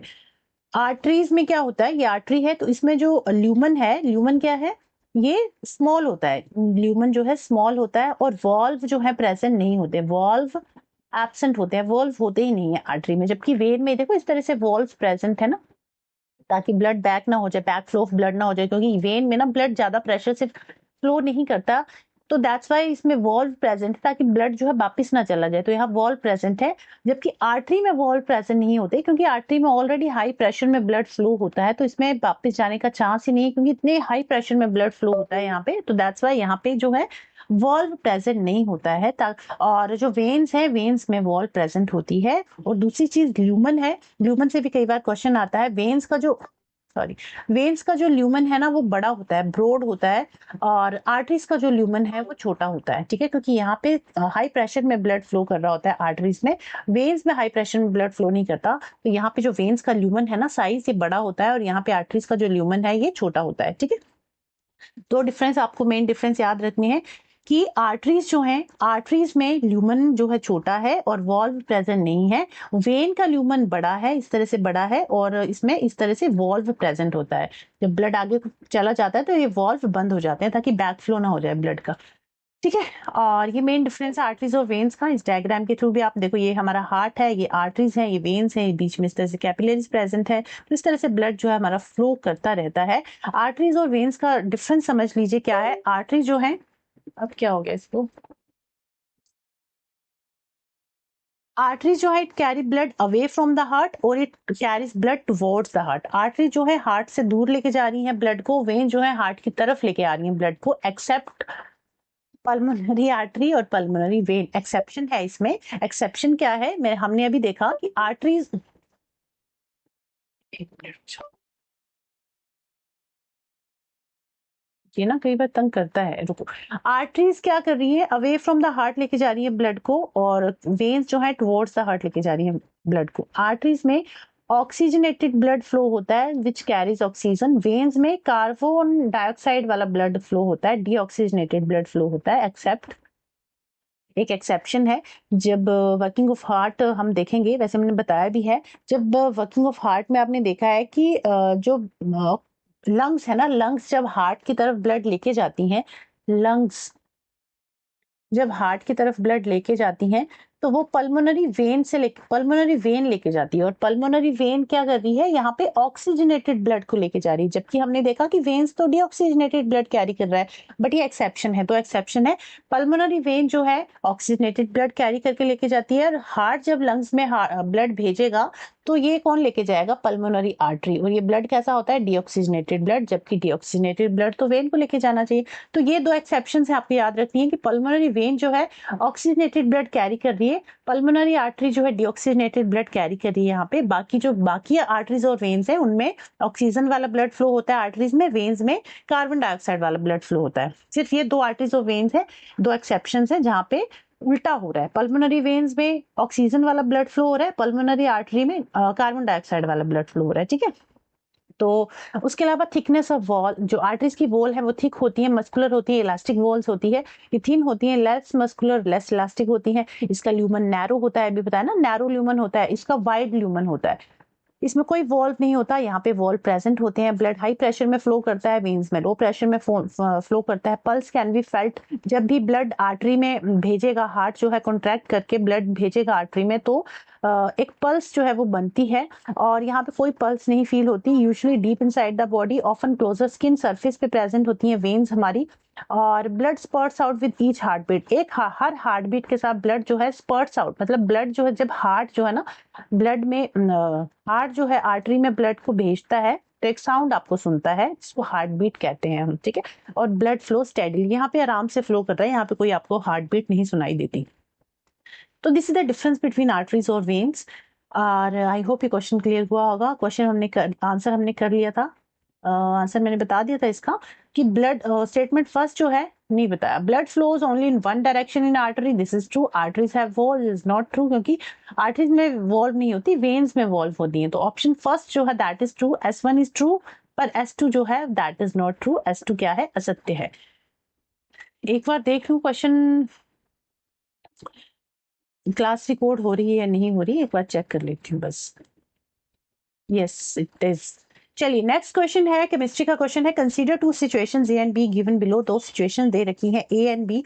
ए है exhaust fan is fitted on the wall near the ceiling in the kitchen, कि जो एग्जॉस्ट फैन है वो सीलिंग पे, किचन की सीलिंग पे फिट किया जाता है। सेकंड है exhaust fan is fitted next to window of the kitchen, की नेक्स्ट जो विंडो है, विंडो की किचन के साथ एग्जॉस्ट फैन जो है फिट किया जाता है। This is not true, first option सही है कि जो एग्जॉस्ट फैन है ना वो वॉल के पास, सीलिंग छत के पास, जैसे ये किचन है तो छत के पास ऊपर फिट किया जाता है। क्यों किया जाता है ऊपर, फर्स्ट स्टेटमेंट सही है, सेकंड गलत है। क्यों किया जाता है, क्योंकि जो गर्म, जब हम यहाँ मान लीजिए गैस है हमारी, हम जो गर्म हवा है वो लाइटर होती है और लाइटर हवा ऊपर चली जाएगी, जैसे ही ऊपर जाएगी एग्जॉस्ट फैन इस हवा को बाहर भेज देगा, तो गर्म हवा ऊपर चली जाएगी, नीचे ठंडी हवा आएगी, फिर ये गर्म हो जाएगी इस हवा को, फिर ये एग्जॉस्ट फैन बाहर भेज देगा।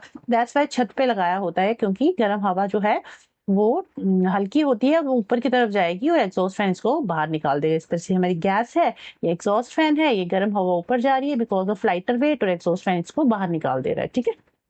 तो इसका ऑप्शन नंबर फर्स्ट ट्रू है, A will be more effective, A will be more effective, A इसका राइट आंसर हो जाएगा। नेक्स्ट क्वेश्चन है, students are asked to plot distance time graph for data given in table A and B. Distance time graph जो है आपको बनाया हुआ है, यहाँ पे आपको बताना है कि कौन सा सही होगा। ए बी, 4 ऑप्शन दे रखे हैं कि ए विल बी हैव, ए की ग्रेटर स्लोप होगी, बी टेबल की ग्रेटर स्लोप होगी, या दोनों की इक्वल स्लोप होगी, या फिर हम बता ही नहीं सकते इस डेटा से क्या होगा आंसर। देखो डिस्टेंस टाइम ग्राफ निकालने के लिए या तो आप डायरेक्ट फॉर्मूला लगा लो, या प्लॉट करके भी आप निकाल सकते हो। देखो फॉर्मूला के थ्रू करते हैं। फॉर्मूला क्या है, डिस्टेंस आपके पास मेंशन है, टाइम भी आपके पास दिया है। स्पीड का फॉर्मूला क्या होता है, डिस्टेंस अपॉन टाइम, बट यहाँ 2 डिस्टेंस है ना, सॉरी मतलब इनिशियल और फाइनल डिस्टेंस है, तो पहले फर्स्ट का निकालो आप। फाइनल डिस्टेंस निकालने के लिए final distance minus initial distance upon final time minus initial time. यहाँ डिस्टेंस निकाल रहे हैं, यहाँ पे टाइम निकाल रहे हैं।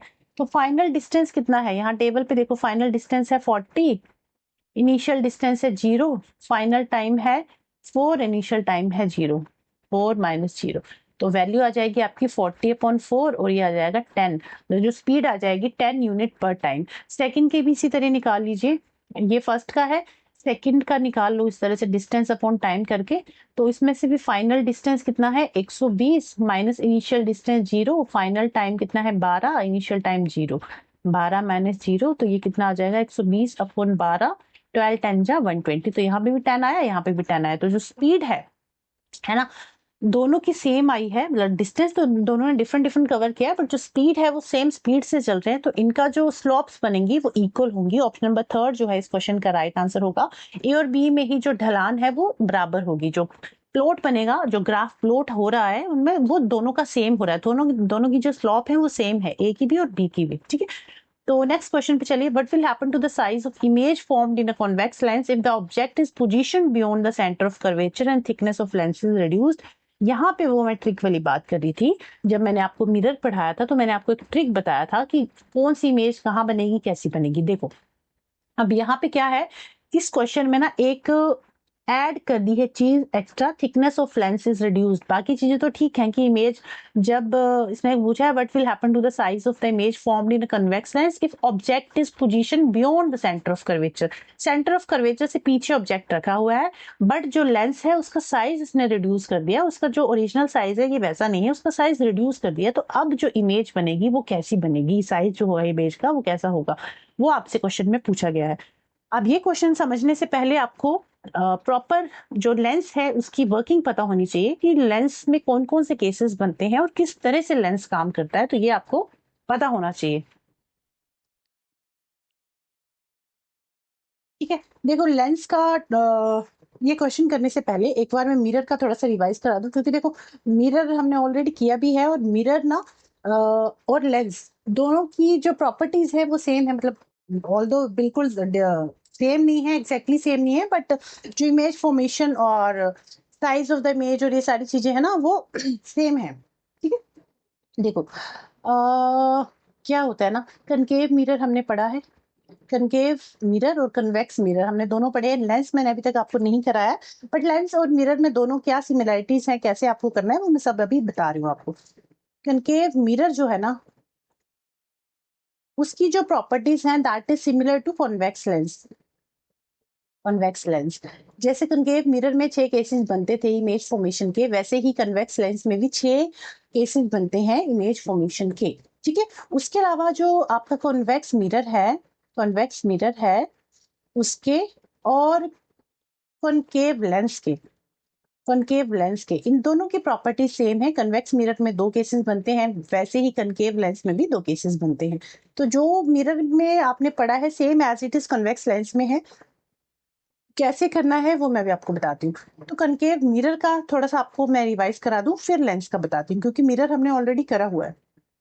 देखो जब भी हम रे डायग्राम्स बनाते हैं मिरर की, क्योंकि क्वेश्चन एक्चुअली रे डायग्राम से रिलेटेड ही है ना, क्वेश्चन में पूछा है कि the object is placed beyond the centre of curvature, कि अगर beyond the centre of curvature, ये तो मिरर का है, लेंस में भी बताऊंगी अभी, बट क्वेश्चन पूछा है कि सेंटर ऑफ कर्वेचर के पीछे यहाँ पर अगर कोई ऑब्जेक्ट है तो इमेज फॉर्मेशन जो होगी वो कैसी इमेज बनेगी, बड़ी होगी छोटी होगी, कैसी इमेज होगी, तो ये क्वेश्चन में पूछा गया है। बट अभी थोड़ा बेसिक देखिए, कन्वेक्स और कनकेव मिरर में क्या होता है, इस तरह से हमारा मिरर है, रे डायग्राम्स के लिए 6 केसेस कैसे बनते हैं, ये होता है हमारा पोल जिसे पी कहते हैं, एंड दिस इज, ये है हमारा फोकस, और इस सर्कल, इसको ऐसे सर्कल एज्यूम कर लीजिए, वैसे ही सेंटर फोकस यहाँ आना था इसका, रुको मैं इसको मैं इरेज करती हूँ। देखो मान लीजिए ये है हमारा कॉनकेव मिरर, इस तरह से जो केव की तरह होता है वहां पे रिफ्लेक्शन होगी ना यहाँ पे, तो ये है हमारा पोल, और इसको अगर इस तरह से आप ड्रॉ करोगे तो इसका जो सेंटर होगा that is called centre of curvature, और इन दोनों के बीच का जो डिफरेंस है दैट इज कॉल्ड फोकस, और वो फोकस और पोल के बीच का ये जो डिफरेंस है इसको हम कहते हैं फोकल लेंथ। क्लियर? ये है मिरर की बात कर रही हूँ मैं भी, सॉरी। तो ये पोल हो गया, फोकस हो गया, ये सेंटर ऑफ कर्वेचर हो गया। अब यहाँ पे क्या है, 6 केसेस बनते हैं, इसको सेंटर ऑफ कर्वेचर भी कहते हैं और 2f भी कहते हैं। Y 2f? क्योंकि जितना डिस्टेंस इसका है ना 1f का, यहाँ से यहाँ तक भी उतना ही डिफरेंस होगा, डिस्टेंस होगा, तो इसको 2f भी कहते हैं, मतलब 1f ये हो गया, 1f ये हो गया, 2f। तो यहाँ पे अब आपके 6 केसेस बनते हैं। कैसे? एक केस बनता है अगर ऑब्जेक्ट इंफिनिटी पे है, तो थोड़ा सा बड़ा डायग्राम बनाती हूँ, यहीं पे आपको ट्रिक भी बता दूंगी इमेज फॉर्मेशन में आपको कैसे देखनी है। थोड़ा बड़ा डायग्राम बनाती हूँ, है ना। 6 केसेस क्या क्या बनते हैं वो भी बताती हूँ। ये है हमारा फोकस, ये है हमारा सेंटर ऑफ कर्वेचर।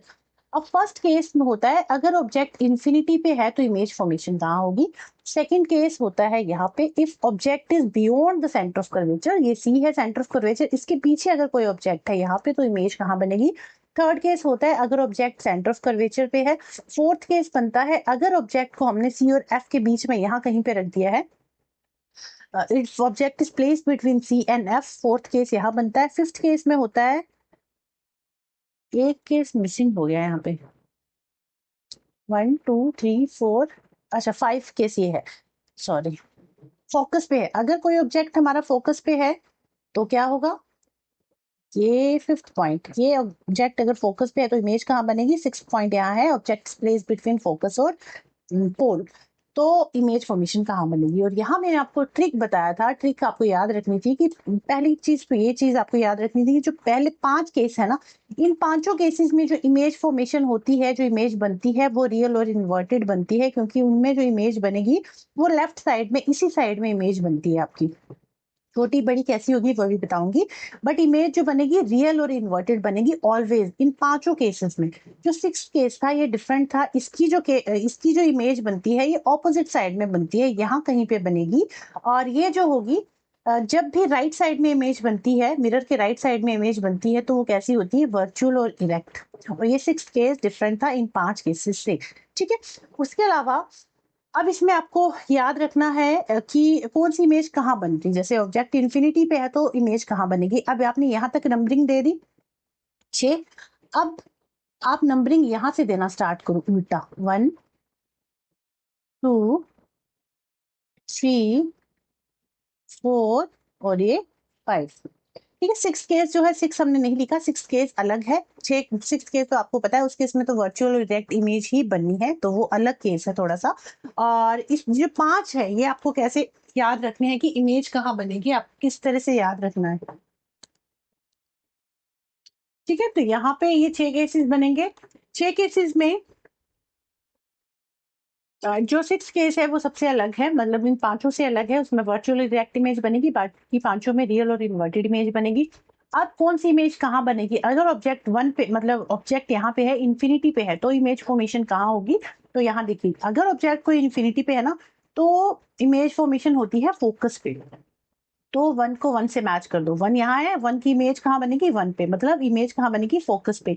अगर कोई ऑब्जेक्ट यहाँ पे है सेकंड प्लेस पे, बियॉन्ड सेंटर ऑफ कर्वेचर, यहाँ पे इस पोजीशन पे है, तो 2 देखो कहाँ है, इमेज फॉर्मेशन कहाँ बनेगी, इस 2 पे। ये 2 कहाँ है, बिटवीन सी एंड एफ, मतलब अगर कोई ऑब्जेक्ट यहाँ पे है बियॉन्ड सेंटर ऑफ कर्वेचर, तो जो इमेज बनेगी वो यहाँ बनेगी between C and F. 2 third की इमेज थर्ड पे बनेगी, अगर ऑब्जेक्ट यहाँ पे है तो इमेज भी यही बनेगी और सेम साइज की बनेगी। फोर्थ, अगर ऑब्जेक्ट यहाँ है बिटवीन सी एंड एफ, तो फोर्थ कहाँ है, अब ये तो इमेज कहाँ बनेगी, बियॉन्ड सी। अगर कोई ऑब्जेक्ट यहाँ फोकस पे है, फिफ्थ नंबर पे फोकस पे, तो अब इमेज कहाँ बनेगी, फिफ्थ कहाँ है, यहाँ पे, मतलब कहाँ बनेगी, आपकी इमेज बनेगी इन्फिनिटी पे। तो इस ट्रिक के थ्रू आप याद कर सकते हो कि इमेज फॉर्मेशन कहाँ बन रही है। अगर ऑब्जेक्ट 1 पे है, इसकी इमेज 1 पे बन रही है, 2 का 2 पे, 3 का 3 पे, 4 की 4 पे, 5 की 5 पे, 6 इमेज, 6 जो केस है वो डिफरेंट है, वो आप याद रखोगे।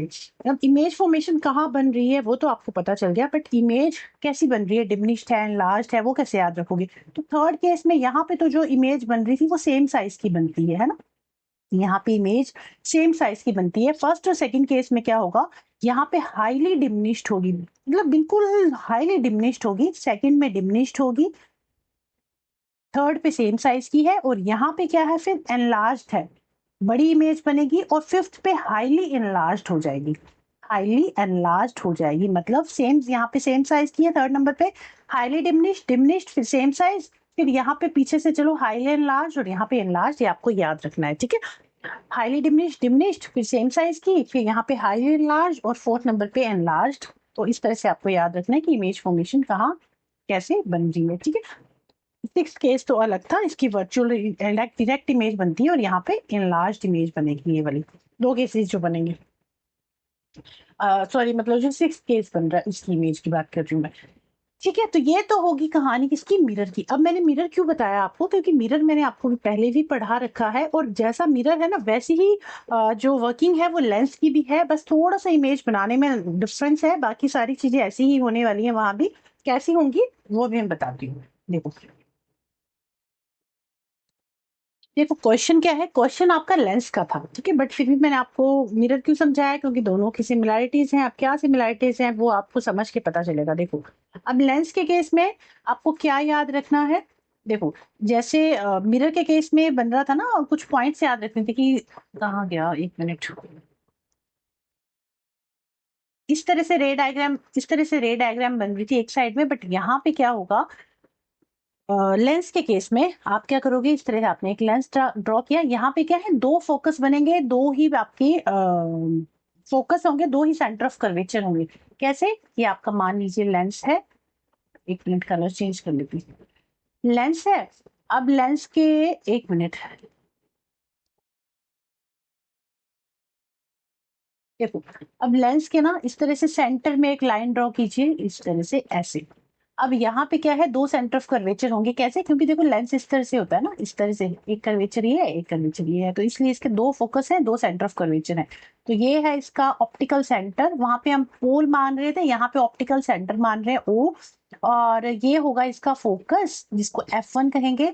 ये है इसका सेंटर ऑफ कर्वेचर, सी भी कह सकते हो और F1 भी कह सकते हो, सॉरी 2F1 भी कह सकते हो, है ना, या सी कह लीजिए या 2F1 कह लीजिए, ये ऑप्टिकल सेंटर, ये F1 ये 2F1। वैसे ही राइट साइड पे भी ये है इसका F2 फोकस और ये है इसका 2F2 सेंटर ऑफ कर्वेचर। ठीक है, सेम बाकी चीजें इमेज फॉर्मेशन वगैरह जो बनेंगी वो सारी सब सेम रहेंगी। अभी देखिए अब क्या होगा, इस तरह से ड्रॉ कर लिया, ये क्या है, प्रिंसिपल एक्सिस है, ऑप्टिकल सेंटर है, फोकस है, ये 2F1 क्या है, सेंटर ऑफ कर्वेचर है, इसके दो ऑप्टिकल सेंटर है, दो ही फोकस है। क्लियर। अब इसमें भी 6 केसेस बनेंगे, और कैसे बनेंगे, इसमें आपको कैसे याद रखना है, इसमें भी देखो 6 केसेस बनाइए आप। अगर कोई ऑब्जेक्ट इंफिनिटी पे है तो क्या होगा, यहाँ पे बना दो। थोड़ा सा देखो, आपको लगेगा कि मैं ज्यादा टाइम लगा रही हूँ, इसको भी समझ लोगे ना, फिर आपको आगे कभी प्रॉब्लम नहीं आएगी, चाहे आप केवीएस एनवीएस डीटी प्रेस भी कोई भी एग्जाम दीजिए, क्योंकि बार बार थोड़ी ना आप अपने कॉन्सेप्ट ही क्लियर करते रहोगे। तो अभी एक बार पढ़ रहे हो तो तसल्ली से पढ़ लो, ताकि बार बार आपको भटकना ना पड़े इधर उधर। एक बार ध्यान से समझ लोगे, फिर खुद से क्वेश्चन करके देखना, आपको अच्छा लगेगा, लगेगा कि हाँ हमें कुछ समझ में आया है। थोड़ा सा टाइम ले रही हूँ, बाकी फिर तो आपको क्वेश्चन जो है ना आप इजी मतलब जल्दी से कर पाओगे, इसलिए थोड़ा सा टाइम ले रही हूँ। चलो देखिए क्या है, कहाँ पहुंची थी मैं, हाँ। अब इस केस में भी 6 केसेस कैसे बनेंगे, मान लीजिए फर्स्ट ऑब्जेक्ट है इंफिनिटी पे, if object is at infinity. Second case क्या बनेगा, if object is eight 2F1, या फिर यहाँ पे सेंटर ऑफ कर्वेचर पे। थर्ड बनेगा बिटवीन F1 और 2F1, F1 और 2F1 के बीच यहाँ कोई ऑब्जेक्ट है तो। फोर्थ केस बनेगा अगर हमने ऑब्जेक्ट को रखा है F1 पे। फिफ्थ केस बनेगा अगर ऑब्जेक्ट इज बिटवीन F1, एक मिनट, 1 2 3 4 5,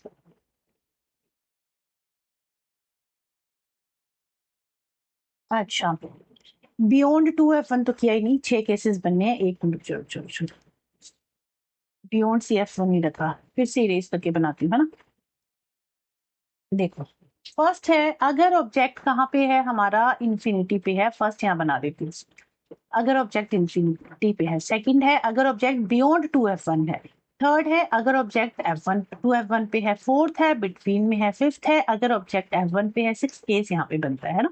तो इसमें भी लेंस के केस में भी क्या है ना, 5 केसेस में तो इमेज रियल और इन्वर्टेड बनेगी, 6 केस जो है उसमें वर्चुअल और इरेक्ट बनेगी। ठीक है, अब यहाँ पे भी क्या है, अब यहाँ जो इमेज फॉर्मेशन होएंगी ना वो दूसरी साइड, इमेज फॉर्मेशन यहाँ पे हो रही है, लेंस के इस साइड में होगी। ठीक है, इस राइट साइड में।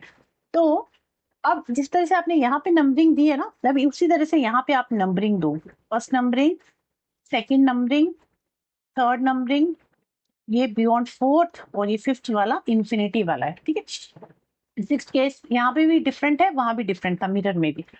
तो अब अगर कोई ऑब्जेक्ट इंफिनिटी पे है तो इमेज फॉर्मेशन कहाँ, इमेज जो बनेगी वो कहाँ बनेगी, F2 पे बनेगी। और देखो इसका ना मैंने चार्ट भी दे रखा है आपको कि इमेज कहाँ बन रही है, कैसी बन रही है। इस टेबल के थ्रू एग्जाम टाइम में आप जल्द से याद कर सकते हो, अभी बस समझ लीजिए। सेकंड, अगर ऑब्जेक्ट बियॉन्ड 2F1 है, 2F1 के पीछे है, जो कि क्वेश्चन में पूछा गया है, तो इमेज कहाँ बनेगी, between F2 and 2F2। But इन्होंने साइज पूछा है, इन्होंने ये नहीं पूछा इमेज कहाँ बन रही है। ठीक है, तो इमेज बनेगी F2 और 2F2 के बीच में, ये भी पूछ लिया जाता है, इसलिए समझा रही हूँ। इतना टाइम ऐसे नहीं मैं लगा रही हूँ कि पूछा नहीं जाएगा, ये पूछा जाता है, क्वेश्चन आया हुआ है इवन सीटेट में। थर्ड केस ये है तो थर्ड की इमेज थर्ड 2F2 पे बनेगी। फोर्थ केस यहाँ पे अगर ऑब्जेक्ट है तो फोर्थ इमेज कहाँ बनेगी, F2 2F2 के पीछे बनेगी। फिफ्थ केस में अगर ऑब्जेक्ट F1 पे है तो इमेज कहाँ बनेगी, यहाँ पे इंफिनिटी पे बनेगी। ठीक है, तो ये इस तरह से आप याद रख सकते हो इस ट्रिक के थ्रू कि कौन से ऑब्जेक्ट की इमेज कहाँ बन रही है। बाकी जो लार्ज वाली थी वो वैसा ही होगा। थर्ड नंबर पे सेम साइज की इमेज बनती है, फर्स्ट में हाईली डिमिनिश्ड होती है, हाईली डिमिनिश्ड होगी, सेकंड में डिमिनिश्ड होगी, यहाँ पे हाईली लार्ज होगी और फोर्थ में एनलार्ज होगी। ये बाकी सारी चीजें सेम है, ठीक है। बस इस साइड में इसकी इमेज फॉर्मेशन हो रही है और यहाँ भी रियल और इन्वर्टेड इमेजेस बनेगी 5 केस में। देखो जो 5 केसेस हैं आपके, उस 5 केसेस में रियल और इन्वर्टेड बन रही है, देखो। और 6 केस जो है उसमें वर्चुअल और डायरेक्ट बनेगी, है।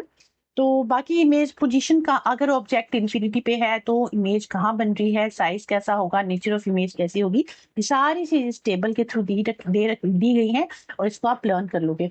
ये तो चीजें होगी आपको क्लियर। फिर क्वेश्चन पे चलते हैं। ये कन्वेक्स कनकेव मिरर के बारे में है और ये कनकेव मिरर की 6 केसेस हैं। 5 केसेस में रियल और इन्वर्टेड इमेज बन रही है, 6 केस में वर्चुअल और डायरेक्ट इमेज बन रही है। बाकी सारी चीजें सेम है दोनों में, मिरर में भी और लेंस में भी, ठीक है। उसके अलावा अब क्वेश्चन पे आइए। अब क्वेश्चन में पूछा था, if the object is positioned, कहाँ गया question, what will happen to the image formed in a convex lens if the object is positioned beyond the center of curvature and thickness of lens is reduced। देखो अगर ये वाली line add नहीं की होती ना, thickness of lens is reduced, तो क्या होता। इन्होंने पूछा है object position beyond the centre of curvature. Centre of curvature कहाँ है हमारा, ये जिसको हम 2F1 भी कह रहे हैं। तो पोजीशन बियॉन्ड मतलब यहाँ पे है पोजीशन, मतलब ऑब्जेक्ट। अगर ऑब्जेक्ट यहाँ पे है तो उसने पूछे इमेज कैसी बनेगी, लार्ज या बड़ी बनेगी, छोटी बनेगी, इंक्रीज करेगी, डिक्रीज करेगी, क्या होगा। बट इसमें इसने एक लाइन ऐड कर दी कि thickness of lens is reduce, मतलब नॉर्मल लेंस नहीं है। ऐसा लेंस होता तब तो इमेज फॉर्मेशन कैसी होती, इमेज फॉर्मेशन कहाँ बनती, सेकेंड इमेज यहाँ बनती और कैसी होती, डिमिनिश होती।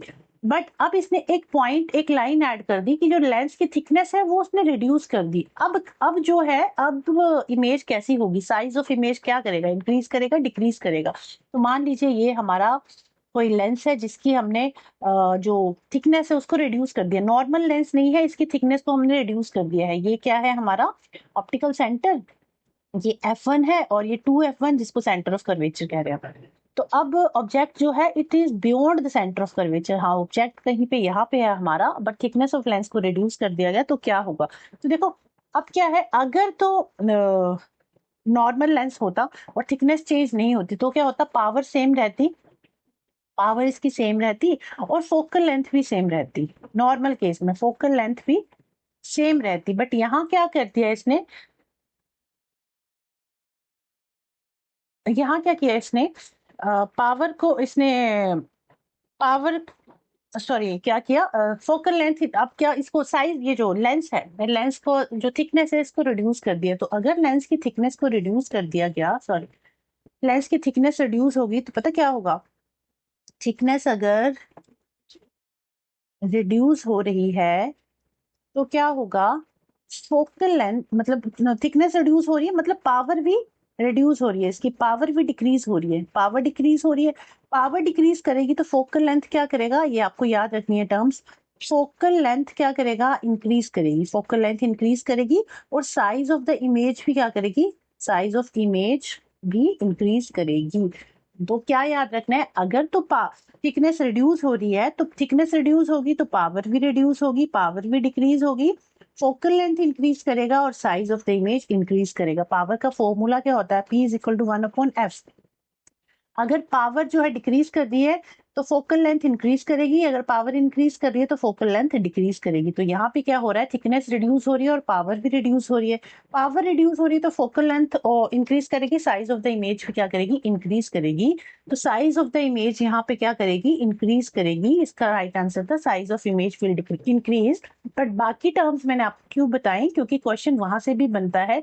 3-4 टाइप के क्वेश्चन इसमें बनते हैं। एक तो ये है, सेकंड ये बने पूछ लिया जाएगा आपसे कि अगर ऑब्जेक्ट यहाँ पे है बियॉन्ड 2F1 है या 2F1 पे है तो इमेज फॉर्मेशन कहाँ बनेगी। थर्ड केस ये बनता है कि अगर ऑब्जेक्ट यहाँ पे है तो इमेज जो यहाँ बन रही है उसका साइज कैसा होगा, डिमिनिश्ड होगा, एनलार्ज्ड होगा। तो इस तरह के क्वेश्चन पूछ लिया जाता है।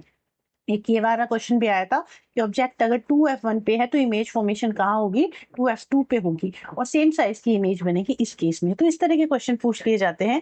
इसलिए सारी कहानी जो है आपको समझाई है, ज्यादा से मतलब ज्यादा टाइम मुझे लगता है इसी क्वेश्चन में लगा है हमें। चलिए बाकी नेक्स्ट क्वेश्चन पे चलते हैं अब जल्दी से। नेक्स्ट क्वेश्चन है, नेक्स्ट क्वेश्चन है which of the following is true regarding sound and light. Sound और लाइट के बारे में कौन सी एक स्टेटमेंट सही है। Vibrations are necessary for producing sound, तो yes this is true. Sound जो है वाइब्रेशन की हेल्प से ही ट्रांसफर करता है क्योंकि sound needs medium for propagation. Second है sound travel slower than light, light से आहिस्ते स्लो ट्रेवल करता है साउंड।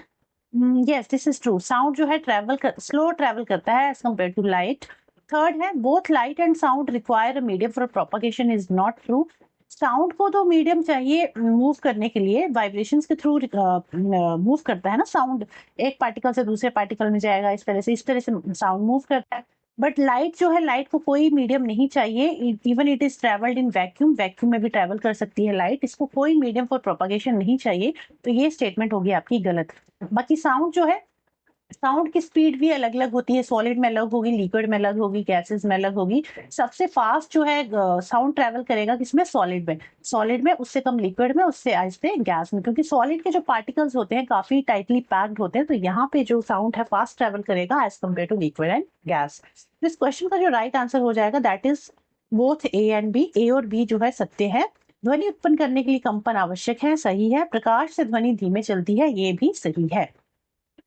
नेक्स्ट क्वेश्चन है two blocks of iron of masses m1 and m2 are lying on a cemented floor. If m1 is greater than m2, then दो blocks हैं iron के m1 and m2, दो blocks हैं, ये है m1, ये block है हमारा m2, और ये एक फ्लोर पे पड़े हुए हैं, सीमेंटेड फ्लोर पे, ये एक फ्लोर पे इस तरह से पड़े हुए हैं, m1 और m2 एक फ्लोर पे पड़े हैं। तो ये कह रहा है if m1 is greater than m2, अगर m1 जो है बड़ा है एज कम्पेयर टू m2 तो क्या होगा, M1 is experience greater force of friction, या फिर M1 is experience less force of friction, या both are experience equal friction, या फिर दोनों में जीरो फ्रिक्शन लगेगी। तो देखो सबसे पहले आपको ये पता होना चाहिए फ्रिक्शन एक्चुअली है क्या। तो फ्रिक्शन क्या है, मान लीजिए कोई बॉक्स है, यहाँ से आपने एक फोर्स अप्लाई की, नॉर्मल फोर्स आप लगा रहे हो, तो यहाँ पे जो चीज इसको मूव नहीं करने दे रही है, जो इसके रास्ते में रुकावट ला रही है, दैट इज कॉल्ड फ्रिक्शन। एक अपोजिंग फोर्स या अपोजिंग एक ऑपोजिट फोर्स लग रही है, दैट इज कॉल्ड फ्रिक्शन। ठीक है, तो इसमें भी तीन तरह के फ्रिक्शन होते हैं, स्टैटिक, स्लाइडिंग और रोलिंग फ्रिक्शन।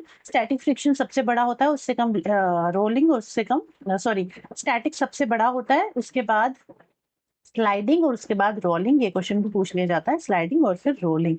तो जब तक ये रेस्ट पे है, इस पे कोई फोर्स लगी नहीं रही है, क्योंकि फोर्स नहीं लग रही है ना, वो जस्ट पड़े हुए हैं, तो जब तक कोई फोर्स नहीं लग रही है तो उस पर फ्रिक्शन भी कोई फ्रिक्शन भी काम नहीं कर रही है। तो इस केस में क्या होगा, friction acting in m1 m2 is zero. उसका साइज बड़ा है छोटा है इससे कोई फर्क नहीं पड़ता, दोनों पे जो फ्रिक्शन लग रही है वो जीरो है, क्योंकि वो मूव नहीं कर रहे हैं, they are on rest, they are at rest. तो ये रेस्ट पे है और इस टाइम जो फ्रिक्शन इन पे लग रही है दैट इज जीरो। तो m1 और m2 प्रकार करता घर्षण जो है दैट इज शून्य, शून्य है, जीरो है। ठीक है, नेक्स्ट क्वेश्चन है a balloon is placed on the mouth of a plastic bottle, the bottle is placed in hot water step A, then placed in cold water, what will happen to the balloon. मतलब एक गुब्बारा है, उसको आपने एक बोतल की मुंह पे लगा दिया, इस तरह से बोतल थी आपके पास, आपने एक बलून बांध दिया इस पे।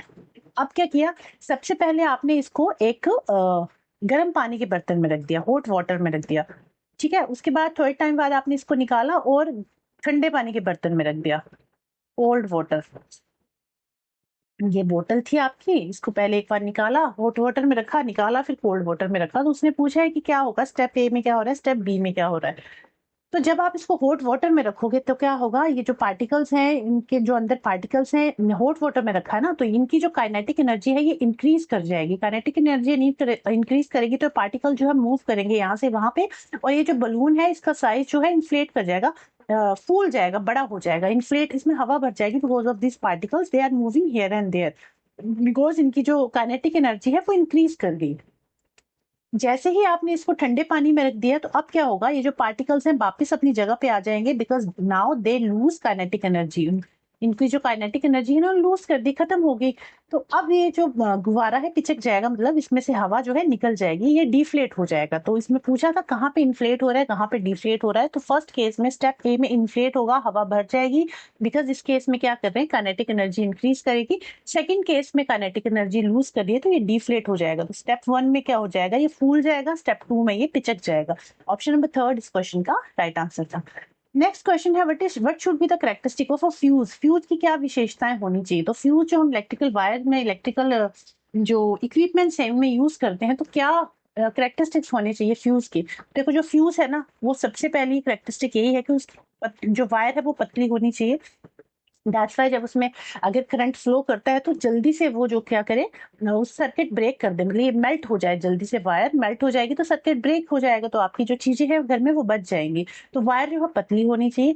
सेकेंड जो उसका करेक्टरिस्टिक है वो ये होता है कि इसकी हाई रेजिस्टिविटी होनी चाहिए। जितना हाई रेजिस्ट करेगा वो, रेजिस्ट करना मतलब रुकावट लाना, ठीक है, करंट को फ्लो नहीं होने देगा, रेजिस्टेंस लाएगा। हाई रेजिस्टिविटी होगी तो क्या करेगा, जितनी ज्यादा करंट को रेजिस्ट करेगा, रोकेगा, उतनी ही ज्यादा ये क्या करेगा, हीट प्रोड्यूस करेगा, उतना ही ज्यादा हीटअप होगा। जितना ज्यादा रोकेगा, रेजिस्टेंस का मतलब होता है रोकना, रुकावट लाना, तो जितना ज्यादा वो उस करंट के रास्ते में रुकावट लाएगा उतनी जल्दी हीटअप होगा। जितनी ज्यादा जल्दी हीटअप होगा उतनी ही जल्दी वो मेल्ट हो जाएगी वायर। तो हाई रेजिस्टेंस होना चाहिए और मेल्टिंग पॉइंट कैसा होना चाहिए, लो होना चाहिए, लो मेल्टिंग पॉइंट होना चाहिए। तो देख लीजिए करेक्टरिस्टिक कहाँ है, थिन वायर, हाई रेजिस्टिविटी और low melting point. Thin wire, high resistivity, low melting point is given in option number third. पतला तार होना चाहिए, उच्च प्रतिरोधकता होनी चाहिए। जितनी ज्यादा प्रतिरोधकता होगी उतना ही ज्यादा वो हीटअप होगा, गर्म होगा और जल्दी से क्या हो जाएगा, मेल्ट हो जाएगा, गलनाक होना चाहिए। क्लियर। चलिए अब चलते हैं नेक्स्ट क्वेश्चन। ये हमारे 20 क्वेश्चन साइंस के कंप्लीट हो गए। अब हमारे यहाँ से पेडागोजी के क्वेश्चन शुरू हो गए हैं। 10 क्वेश्चन हमारे पेडागोजी के होंगे। चलिए क्वेश्चन है, a teacher discuss the concept of corrosion thoroughly in the class. She then involved students in laboratory work on this topic. एक मिनट अंडरलाइन करती चलती। Student worked in a group to check that iron articles when exposed to moisture get rusted. Which of the following is not true regarding the laboratory task described. एक teacher है, उसने क्या किया, class में एक activity कराई corrosion से related, ठीक है ना, संक्षारण के संपर्क पर चर्चा की टीचर ने। उसने फिर विद्यार्थियों को इस विषय पर प्रयोगशाला में कार्य करने में सम्मिलित किया। मतलब उसने फिर पहले एक क्या किया, उन्होंने कोरोजन का कॉन्सेप्ट सिखाया, फिर वो लैब में लेके गई, वहां पे लैब एक्टिविटीज कराई। बच्चे जो है ग्रुप में कार्य कर रहे हैं ये जांचने के लिए कि लोहे की वस्तुओं के आर्द्र वायु से संपर्क में आने पर उन पर जंग लग जाता है। एक्टिविटी कर रहे हैं कि जब हम उसको मॉइस्ट एयर में रखेंगे तो वो रस्ट, उन पे रस्ट लग जाता है। वो ग्रुप में काम कर रहे हैं। तो इसमें ये पूछा गया है कि उपरोक्त उल्लेखित प्रयोगशाला के कार्य के संदर्भ में निम्नलिखित में क्या सत्य नहीं है, मतलब कौन सी एक स्टेटमेंट सही नहीं है इन चारों में से। फर्स्ट है कि it is characterised as deductive laboratory work. ये जो लेबोरेटरी वर्क था टीचर ने कराया ये डिडक्टिव है। तो यस दिस इज ट्रू, ये डिडक्टिव वर्क है। इंडक्टिव में क्या होता है, टीचर क्या करती है, पहले एग्जाम्पल बताती है, ठीक है। यहाँ टीचर ने क्या किया, पहले कोरोजन का कॉन्सेप्ट समझाया, उसके बाद उसने एक्टिविटी करवाई है। बट तो ये जो वर्क कराया है दिस इज डिडक्टिव वर्क, ठीक है, इंडक्टिव नहीं है, डिडक्टिव है। बच्चे को पहले उसने टॉपिक सिखाया, बताया, टॉपिक के बारे में पढ़ाया, फिर उसने प्रैक्टिकली करके दिखाया, तो this is deductive work. Clear. फिर बच्चे जो है करके देख रहे हैं, उस एक्टिविटी को उन्होंने करके देखा कि आयरन पार्टिकल जो को जब एक्सपोज कर रहे हैं तो उसमें रस्ट, जंग लग जा रहा है, तो उन्होंने करके देखा। तो पहले टीचर ने उसको बताया, उनको बच्चों को बताया, तो दिस इज डिडक्टिव वर्क। ये डिडक्टिव वर्क है, इंडक्टिव वर्क नहीं है। डिडक्टिव और इंडक्टिव में क्या डिफरेंस है अभी बताऊंगी डिटेल में। सेकेंड है, student have some idea about why they are exposed to what they are expected to find. उनको आइडिया है कि वो क्या फाइंड आउट कर रहे हैं, उन्हें पता है ना कि क्या फाइंड आउट कर रहे हैं। वो ये जांचने की कोशिश कर रहे हैं कि अगर किसी भी लोहे की चीज को हम हवा के संपर्क में रखेंगे तो उसमें जंग लग जाएगा, तो ये फाइंड आउट कर रहे हैं, उन्हें पता है कि वो क्या फाइंड आउट कर रहे हैं। थर्ड है, it helps to reinforce the concept discussed in the class. कक्षा में चर्चा किए गए जो टॉपिक मतलब टॉपिक के बारे में जो उसने डिस्कस किया है, टीचर ने जो कॉन्सेप्ट डिस्कस किया है उसके बारे में जो उनका मतलब ये इसको रीइंफोर्स कर रहा है, मतलब कक्षा में चर्चा किए गए संप्रत्ययों को सुदृढ़ करने में सहायक है, मतलब उसकी हेल्प कर रहा है, रीइंफोर्स कर रहा है उस टॉपिक को। तो ये भी सही है। फोर्थ है, it allow student to use observation to arrive at a generalisation. मतलब बच्चे जो है ऑब्जर्व कर रहे हैं चीजों को to arrive at a generalisation, एक पर्टिकुलर रूल बना रहे हैं। तो देखो बच्चे ना ऑब्जर्व कुछ नहीं कर रहे, टीचर ने पहले से ही सब कुछ बता दिया उनको, वो खुद से कुछ ऑब्जर्व नहीं करे। ऑब्जर्वेशन तो बच्चा वहां करता है जब बच्चे को टीचर ने एक एग्जाम्पल दे दिया, मतलब कुछ चीजें दे दी और उनको बोल दिया कि भाई अब तुम फाइंड आउट करो कि किसमें रस लगेगा किसमें रस नहीं लगेगा। बट यहाँ तो टीचर ने पहले सब कुछ बताया है, उनको कोरोजन का टॉपिक पढ़ाया, फिर लैब में एक्टिविटी कराई, उसके बाद फिर वो जो प्रैक्टिकल करके देख रहे हैं। तो बच्चे खुद से ऑब्जर्व नहीं कर रहे हैं। तो ये जो फोर्थ स्टेटमेंट है दिस इज नॉट ट्रू कि ऑब्जर्वेशन कर रहे हैं उसके बाद फिर वो क्या कर रहे हैं, फाइनल रिजल्ट पे आ रहे हैं। तो उन्होंने ऑब्जर्व कुछ नहीं किया खुद से, टीचर ने उनकी हेल्प की है, डिडक्टिव अप्रोच थी, this is not inductive approach. तो इस क्वेश्चन का जो राइट आंसर हो जाएगा दैट इज ऑप्शन नंबर 4। ये विद्यार्थियों को एक सामान्यकरण तक पहुंचने में अवलोकनों के उपयोग की अनुमति देता है, ऐसा सही नहीं है। ऑब्जर्वेशन कहाँ करता है बच्चा? जब टीचर ने बच्चे को कुछ चीजें दे दी कि अब तुम ऑब्जर्व करो और बताओ किसमें जंग लगेगा किसमें जंग नहीं लगेगा, वहां ऑब्जर्वेशन होती है। बट यहाँ तो टीचर ने सब कुछ पहले ही बता दिया, तो this is not inductive approach और ये डिडक्टिव अप्रोच थी, सही है। और यहाँ पे बच्चा ऐसा नहीं कि ऑब्जर्वेशन खुद ऑब्जर्व करके कोई रिजल्ट नहीं फाइंड आउट कर रहे हैं। तो फोर्थ ऑप्शन जो है इस क्वेश्चन का राइट आंसर होगा। और इंडक्टिव और डिडक्टिव लर्निंग में क्या डिफरेंस है वो एक बार देखो इंडक्टिव लर्निंग में क्या होता है ना, बच्चा जो है सबसे पहले चीजों को ऑब्जर्व करता है, ठीक है, उसके बाद उसके बेस पे कोई जनरल कंक्लूजन निकालता है। जैसे फॉर एग्जांपल स्टूडेंट ने ऑब्जर्व किया कि आयरन कॉपर एल्यूमिनियम जो है एक्सपैंड करते हैं जब इनको हीट करते हैं, तो स्टूडेंट ने कंक्लूड किया कि मेटल एक्सपैंड्स ऑन हीटिंग, ये तो होगी इंडक्टिव लर्निंग, है ना। डिडक्टिव लर्निंग में क्या है, पहले बच्चा सीखता है, जनरल रूल सीखता है कि मेटल एक्सपैंड्स ऑन हीटिंग, वो बच्चे ने पहले सीखा, फिर उसके बाद उसने अप्लाई किया उस नॉलेज के, फिर वो प्रैक्टिकल करके देखेगा, दैट इज डिडक्टिव लर्निंग। अब उस केस में क्या हो रहा था, ये जो क्वेश्चन था इस केस में टीचर ने सब कुछ ही बता दिया, बच्चे बस देख रहे थे, टीचर जो कर रही थी बच्चा वो देख रहा था, उससे कुछ ऑब्जर्व नहीं किया उन्होंने, तो डिडक्टिव लर्निंग हो रही थी वहां। तो इंडक्टिव लर्निंग में क्या हो रहा है, इंडक्टिव लर्निंग में बच्चा पहले ऑब्जर्व करता है उसके बाद रूल पे आता है। डिडक्टिव लर्निंग में क्या है, बच्चा पहले रूल सीखता है उसके बाद फिर उसको अप्लाई करता है, ठीक है। तो किस तरह से याद रखोगे, इंडक्टिव में क्या हो रहा है, बच्चा सबसे पहले ऑब्जर्व करेगा, सोचेगा, फिर उसको फाइनल कंक्लूजन निकालेगा, मतलब स्पेसिफिक टू जनरल की तरफ जा रहा है वो। डिडक्टिव लर्निंग में जनरल टू स्पेसिफिक जाता है, डिडक्टिव लर्निंग में पहले वो रूल को सीखता है फिर अप्लाई करता है, ठीक है।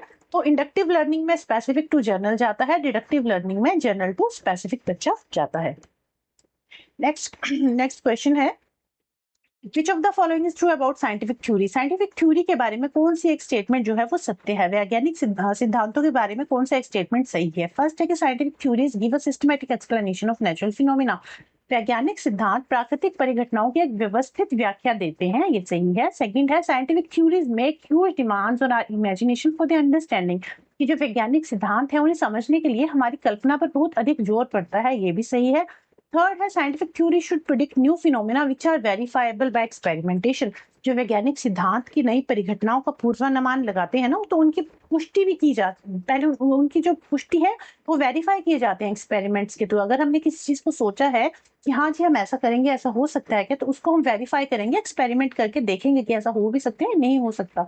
Scientific theories are always tentative, scientific theory जो है ऑलवेज टेंटेटिव है, मतलब चेंज होती रहती है। साइंटिफिक थ्योरीज फिक्स्ड नहीं है, फिक्स नहीं है, क्या है, टेंटेटिव नेचर की है, मतलब चेंजेस होते रहते हैं इनमें, तो दिस इज ट्रू। कुछ भी फिक्स नहीं है, जैसे ही नया एविडेंस कोई ऐड ऑन होगा किसी चीज में तो वो क्या हो जाएगा, मतलब वो जो थ्योरी है वो चेंज हो जाएगी, तो इट इज नॉट फिक्स्ड, ये क्या है, टेंटेटिव नेचर की है साइंस। तो इस क्वेश्चन में जो राइट आंसर है that is A B C and D, both मतलब ऑल फोर आर ट्रू, और यही इस क्वेश्चन का राइट आंसर था। नेक्स्ट है, which of the following is a divergent question? इन चारों में से कौन सा एक डाइवर्जेंट क्वेश्चन है? दो तरह के क्वेश्चन मतलब होते हैं, एक होता है कन्वर्जेंट क्वेश्चन, एक होता है डाइवर्जेंट क्वेश्चन, दोनों से ही क्या होता है क्वेश्चन पेपर में पूछा जाता है। डाइवर्जेंट क्वेश्चन में क्या होता है, बच्चा दिशाओं में सोचता है, मल्टीपल ऑप्शंस होते हैं उसके पास आंसर देने के लिए, बट कन्वर्जेंट क्वेश्चन में क्या होता है, उसको बस एक सिंगल आंसर करना होता है। कन्वर्जेंट क्वेश्चन में वो सिर्फ एक सिंगल आंसर करेगा। फॉर एग्जांपल ये एमसीक्यू वाले क्वेश्चन है, तो ये किस तरह के क्वेश्चन है, कन्वर्जेंट क्वेश्चन है, जहां पे वो मल्टीपल थिंकिंग नहीं कर सकते, कुछ उनके पास उनको सिर्फ एक आंसर टिक करना है। तो ये जो एमसीक्यू क्वेश्चन है ये कैसे का कन्वर्जेंट क्वेश्चन है, क्लोज एंडेड क्वेश्चन है, ठीक है, ये कैसे क्वेश्चन है, क्लोज एंडेड क्वेश्चन है। जो कन्वर्जेंट क्वेश्चन होते हैं कैसे क्वेश्चन होते हैं, क्लोज एंडेड क्वेश्चन होते हैं, सिर्फ एक आंसर देना होता है, सिंगल आंसर। डाइवर्जेंट क्वेश्चन कैसे होते हैं, ओपन एंडेड क्वेश्चन होते हैं, जिसमें मल्टीपल चीजें आप सोच सकते हो। ओपन एंडेड क्वेश्चन अपनी जो आप कल्पना कर रहे हो, जो सोच रहे हो, वो अपने विचार जो है वो प्रकट कर सकते हो, लिख सकते हो, मल्टीपल चीजें उसमें एड ऑन कर सकते हो, ठीक है। तो कौन सा एक क्वेश्चन है जो डाइवर्जेंट क्वेश्चन है, जहां पे मल्टीपल आंसर्स हो सकते हैं? फर्स्ट है, explain how carbon dioxide is able to control fire. इसमें तो वन वर्ड में आप आंसर कर दोगे। इस फ्रिक्शन ऑफ फ्रेंड और फोe, फ्रिक्शन फ्रेंड है या फो है, फ्रेंड है या शत्रु है, दोस्त है या दुश्मन है, ये भी आप एक नंबर में बता, एक लाइन में बता दोगे, वन वर्ड में बता दोगे। थर्ड है, why object floating in fluid must have special shape, कि जो फ्लूइड में चीजें फ्लूइड में तैरती हैं उनकी स्पेशल शेप्स क्यों होती हैं? आपको पता है ना, जो वाटर में चीजें तैरती हैं उनकी स्ट्रीमलाइन बॉडी होती है फ्लूइड फ्रिक्शन को कम करने के लिए। तो ऐसा क्यों है ये भी आप बता दोगे। बट जो फोर्थ क्वेश्चन है, what will happen if we go on cutting trees, क्या होगा अगर हम पेड़ों को काटते ही चले जाएंगे। अब यहाँ पे आप जो है मल्टीपल ऑप्शन है आपके पास, अब मल्टीपल तरीके से अपने आंसर को प्रेजेंट कर सकते हो इस केस में। तो जो फोर्थ क्वेश्चन है ना, ये डाइवर्जेंट क्वेश्चन है जहां पे आप दिशाओं में सोच सकते हो। ठीक है, तो कन्वर्जेंट क्वेश्चन क्या होता है, आपके पास एक करेक्ट आंसर देना होता है, आपको एक बेस्ट आंसर देना होता है। फॉर एग्जाम्पल आपसे पूछा गया what is the chemical formula of water, आपने वन वर्ड में बता दिया H2O, इसमें आपने कहा कौन सी ज्यादा दिमाग लगाया। सेकंड डाइवर्जेंट क्वेश्चन में क्या है, आपसे पूछा गया डाइवर्जेंट क्वेश्चन में क्या होता है, actually it has more than one possible correct answer and encourage creative thinking को बढ़ावा देता है। फॉर एग्जाम्पल आपसे पूछा गया suggest different ways to conserve water at home, अब आप इसमें मल्टीपल आंसर दे सकते हो कि रेन वाटर हार्वेस्टिंग के बारे में लिख सकते हो, fixing leaking tap, using water, using buckets instead of shower, multiple चीजें आप इस आंसर में ऐड कर सकते हो। This is divergent question. तो आई होप दोनों का डिफरेंस आपको समझ में आया होगा। What is the difference between convergent and divergent question. Next question है कंसीडर द फॉलोइंग एक्सर्प्ट, एक स्टेटमेंट दे रखी है, इस स्टेटमेंट में ना एक्चुअली थर्मोडायनेमिक्स के बारे में दे रखा है कि थर्मोडायनेमिक्स जो है it spend extra energy to do so, this extra energy supplied by electricity which enable the air conditioner to cool the room. Thermodynamics also govern the equilibrium in different phases of matter, estimating how much heat is evolved or absorbed in a chemical reaction such as photosynthesis require applicable or thermodynamics। देखो ऊष्मा गतिकी के बारे में बताया गया है कि जो ये थर्मोडायनेमिक्स है ना, ये हर जगह यूज हो रही है, इसको हम एयर कंडीशनर में भी यूज कर रहे हैं। ठीक है, इसको हम फोटोसिंथेसिस जब हम फोटोसिंथेसिस के बारे में बता रहे हैं, यहाँ पे भी थर्मोडायनेमिक्स यूज हो रहा है। तो ये कह रहा है कि थर्मोडायनेमिक्स जो है यहाँ भी यूज हो रहा है, यहाँ भी यूज हो रहा है। तो विच of the following idea about science is illustrated in the above excerpt, मतलब ये जो ऊपर आइडिया दे रखा है थर्मोडायनेमिक्स के बारे में, ये एक्चुअली क्या दिखाना चाह रहा है, क्या बताना चाह रहा है कि science is an interdisciplinary area of learning, या फिर science is socio culture Endeavour. तो सोसाइटी और कल्चर की बात तो यहाँ कहीं नहीं हुई है, एक पर्टिकुलर टॉपिक की बात कर रहा है वो कि थर्मोडायनामिक्स जो है इलेक्ट्रिसिटी में भी काम आ रहा है, एयर कंडीशनर में काम आ रहा है, थर्मोडायनामिक्स फोटोसिंथेसिस में भी यूज हो रहा है। तो यहाँ पे सोसाइटी और कल्चर की बात नहीं है हुई है। Science is tentative in nature, ये भी शो नहीं कर रहा है कि साइंस में चेंजेस आ रहे हैं। ये फोर्थ स्टेटमेंट है, science demand perseverance from its practitioner, विज्ञान अपने अभ्यासकर्ताओं से दृढ़ता अपेक्षित करता है। स्टेटमेंट तो सही है, बट इन पर्टिकुलर लाइंस में कहीं भी इन चीजों का महत्व नहीं है, ये यूज नहीं हो रही है। तो यहाँ पे क्या चीज यूज हो रही है, थर्मो की जो साइंस है that is interdisciplinary area of learning, की साइंस जो है विज्ञान जो है अधिगम का अंत विषय पर क्षेत्र है। इंटरडिसिप्लिनरी होता है जहाँ पे एक चीज को हम दूसरों के साथ कनेक्ट करते हैं। जैसे हमने मान लो साइंस है, तो साइंस में क्या क्या चीजें, साइंस में देखो फिजिक्स भी है, केमिस्ट्री भी है, बायो भी है, सारी इंटरकनेक्टेड है आपस में। फिजिक्स है, केमिस्ट्री है, बायो है, फिजिक्स का अपना एक काम है, केमिस्ट्री का अपना काम है, बायो का अपना काम है, अपना रोल है। वैसे ही ये कह रहा है कि फिजिक्स, देखो जब फिजिक्स की बात करें यहाँ भी साइंस यूज हो रही है, थर्मोडायनेमिक्स यूज हो रहा है। जब हम फोटोसिंथेसिस की बात कर रहे हैं तो यहाँ पे भी थर्मोडायनेमिक्स यूज हो रहा है। तो मतलब जो साइंस है that is interdisciplinary area of learning, यहाँ पे फिजिक्स, केमिस्ट्री, बायो तीनों आपस में लिंक करके एक मतलब तीनों जो आपस में रिलेट करनी है, तो this is interdisciplinary area of learning. विज्ञान अधिगम का अंत विषय पर क्षेत्र होता है, मतलब है। ठीक है, नेक्स्ट क्वेश्चन है, while introducing chemical reaction the teacher asked the following question. Class में टीचर केमिकल रिएक्शन के बारे में पढ़ा रहा है और उसने कुछ क्वेश्चंस पूछे कि what will happen when you keep in iron nail in moist area for few days, what happen when you burn paper and would, कि अगर आप किसी आयरन नेल को कुछ दिनों के लिए बाहर रख दोगे तो क्या होगा, जब तुम कागज और लकड़ी जलाओगे तो क्या होगा। इस तरह के क्वेश्चन टीचर ने पूछे। तो what objective does the teacher have in mind, तो शिक्षक के दिमाग में क्या उद्देश्य है, किस उद्देश्य को सोच के वो क्वेश्चन पूछ रहा है बच्चों से। To motivate student to participate in the process of learning. Second है to relate scientific concept to student previous knowledge, की जो बच्चे ने प्रीवियस नॉलेज पहले सीखा है और अभी जो सीख रहा है उसको रिलेट कर पाए। To know student alternative conception, बच्चों में अगर कोई वैकल्पिक अवधारणाएं हैं तो उनका पता चल जाए। या विद्यार्थियों को to enable student to understand the method of science, विद्यार्थियों को विज्ञान के प्रक्रम को समझने में सक्षम बनाने के, बच्चों को मेथड रटवा दिए जाए साइंस के, टीचर ये चाह रहा है। तो मेथड्स नहीं रटवा रहा है साइंस के, वो जो फर्स्ट 3 ऑप्शंस है ये सही है। विद्यार्थियों को अधिगम की प्रक्रिया में भाग लेने को प्रेरित कर रहा है। वैज्ञानिक संप्रत्याओं को विद्यार्थियों को पूर्व ज्ञान से जोड़ रहा है। विद्यार्थियों की यदि कोई वैकल्पिक अवधारणाएं हैं तो उससे इससे उनको टीचर को इसका भी पता चल जाएगा अगर कोई ऐसी अवधारणा है तो ए बी सी जो इस क्वेश्चन का राइट आंसर होगा that is given in option number 4।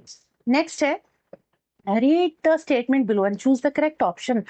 दो स्टेटमेंट्स दे रखी हैं। फर्स्ट है discuss controversial scientific issues promote argumentation and learning. विविधता वैज्ञानिक विषयों पर परिचर्चा करना तर्क वितर्क और अधिगम को प्रोत्साहित करता है। फॉर एग्जांपल अगर कोई ऐसा टॉपिक है कंट्रोवर्शियल साइंटिफिक इश्यूज है, जैसे फॉर एग्जांपल पॉल्यूशन पे बात कर ली, फॉर एग्जाम्पल क्लाइमेट चेंज पे बात कर रहा है ना, तो इस तरह के इश्यूज पे बात करने से क्या होगा कि बच्चों में आर्गुमेंटेशन और लर्निंग को प्रमोट हो गया, आर्गुमेंटेशन सीखेंगे और लर्निंग सीखेंगे। तो ये स्टेटमेंट सही है। सेकंड है argumentation helps in building explanation model theories in science that promote learning. कि आर्गुमेंटेशन में जब बच्चा आर्गुमेंट करेगा तो उससे क्या है, बच्चा जैसे मॉडल्स और थ्योरीज उसने प्रेजेंट करनी है अपनी, तो उसमें बच्चा आर्गुमेंट भी करेगा कि अगर ऐसा है तो क्यों है, टीचर ने कुछ पूछा तो उस टीचर के क्वेश्चन का आंसर दे पा रहा है नहीं दे पा रहा है।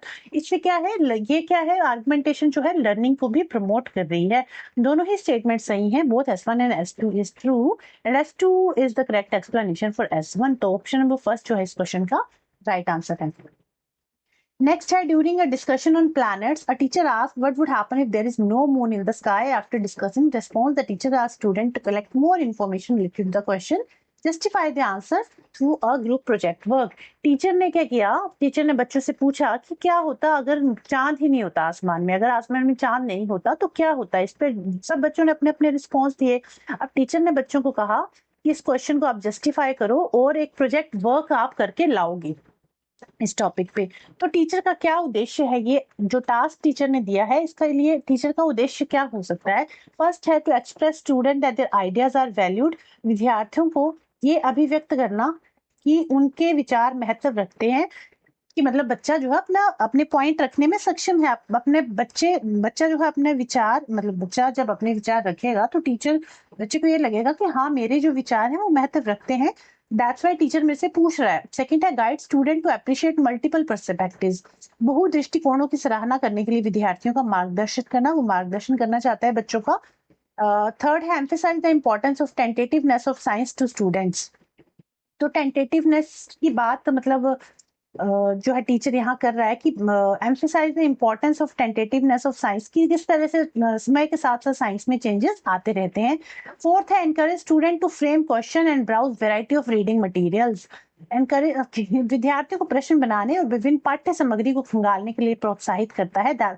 मतलब ये बच्चे को ये कर रहा है कि ये उद्देश्य ये है टीचर का कि बच्चे क्या करें, पाठ्य सामग्री को खंगोले और काफी सारे क्वेश्चंस बना के ले आए रीडिंग मटेरियल के लिए। तो ये उद्देश्य है क्या टीचर का? जी नहीं, टीचर का उद्देश्य है ABC ऑप्शन, जो कि गिवन है आपके ऑप्शन नंबर सेकंड में। ठीक है, ऑप्शन नंबर सेकंड में है। अच्छा देखो, जो हम क्वेश्चन कर रहे हैं ना उसमें अगर हो सकता है कोई क्वेश्चन मैंने गलत बताया, कुछ और हो, टिक कुछ और क्या हो, तो आप मुझे करेक्ट कर सकते हो। आप मुझे कमेंट करके बता देना कि मैम इस क्वेश्चन का आंसर ये था या ये होना था। ठीक है, चलिए नेक्स्ट क्वेश्चन पे चलते हैं। Read the statement below and choose the correct option. दो स्टेटमेंट्स हैं A और B, आपको बताना है क्या इन्फेरेंस है इनमें से, क्या ऑब्जर्वेशन है। तो सबसे पहले मैं ऑब्जर्वेशन इन्फेरेंस का डिफरेंस आपको बता दूं। ऑब्जर्वेशन क्या होती है, जब हम किसी चीज को ऑब्जर्व कर रहे हैं थ्रू आवर सेंसेस, हमने अपने सेंसेस को यूज किया, हम चीजों को ऑब्जर्व कर रहे हैं, that is our observation. Inference क्या है, ऑब्जर्वेशन के बेस पे हमने जो रिजल्ट बनाया दैट इज इन्फेरेंस। जो फाइनल कंक्लूजन निकाला on the basis of observation, वो हमारा इन्फेरेंस है। जैसे हमने ऑब्जर्व किया कि बादल छाए हुए हैं आसमान में, तो ये हमारी ऑब्जर्वेशन है। ऑब्जर्वेशन के बेस पे हमने ये कंक्लूड किया कि ऐसा लग रहा है बारिश होगी तेज, तो ये क्या है, हमारी इन्फेरेंस है on the basis of observation. अब दो स्टेटमेंट्स दे रखी हैं, आपको बताना है इसमें कौन सी ऑब्जर्वेशन है कौन सी इन्फेरेंस है, दोनों ऑब्जर्वेशन है या दोनों इन्फेरेंस है। ए है कि aluminium is a good conductor of electricity. Aluminium क्या है, गुड कंडक्टर ऑफ इलेक्ट्रिसिटी है। ठीक है, ये तो हमें पता है, ये एक रूल है, ठीक है, एक प्रिंसिपल है। तो ये क्या है, ये हमारा फैक्ट है और this is our inference. Second है like charges repel unlike charges attract each other. ये भी एक प्रिंसिपल है कि जो लाइक चार्जेस हैं वो रिपेल करते हैं, अनलाइक चार्जेस अट्रैक्ट करते हैं, ये भी एक रूल है, फैक्ट है ये। तो बोथ आर इन्फेरेंस। तो ऑप्शन नंबर थर्ड जो है इस क्वेश्चन का राइट आंसर होगा। दोनों ही क्या है, निष्कर्ष है। ये सेकेंड लास्ट क्वेश्चन है आज की क्लास का। और देखो लंबे क्वेश्चन देख के ना डरा मत करो कि वो इतना लंबा क्वेश्चन है, ये तो बड़ा कठिन होगा, बहुत डिफिकल्ट होगा, ऐसा कुछ नहीं होता। ऐसा इसका ये मतलब नहीं है कि लंबा क्वेश्चन है तो डिफिकल्ट होगा। अच्छा, मैं ना पिछली क्लास में कोशिश कर रही थी कि क्लास को मैं थोड़ा जूम करूँ। आई ट्राई कि मैं कर पा रही नहीं। वैसे नॉर्मली तो हो जाता है, बट जब मैं रिकॉर्डिंग करती हूँ तब पता नहीं क्यों नहीं होता। वैसे जनरली जब मैं करती हूँ तो हो जाता है। रुक जाओ एक मिनट। नहीं, वो तो नहीं रहा। चलिए, टाइम वेस्ट क्यों करना है, मैं रीड कर देती हूँ क्वेश्चन, बाकी पीडीएफ आपको मिल जाएगा, वहां से आप क्वेश्चन रीड कर लेना। मैं बाकी रीड कर रही हूँ अभी। नीचे एक स्टेटमेंट दे रखी है, 7th-8th की साइंस की टेक्स्ट बुक से ली गई है। Children along with professor Ahmed and Madhav ji enter the biosphere reserve area. Madhav ji explained that biosphere reserve are the area meant for conservation of biodiversity। बच्चे जो है प्रोफेसर अहमद के साथ और माधव जी के साथ बायोस्फीयर रिजर्व में एंटर किए गए बायोस्फीयर रिजर्व में गए। वहां पे माधव जी ने बताया कि बायोस्फीयर रिजर्व जो है ऐसा एरिया है, it is the area for the conservation of biodiversity. Biodiversity के लिए को कंजर्व करने के लिए ये एरिया बनाया गया है।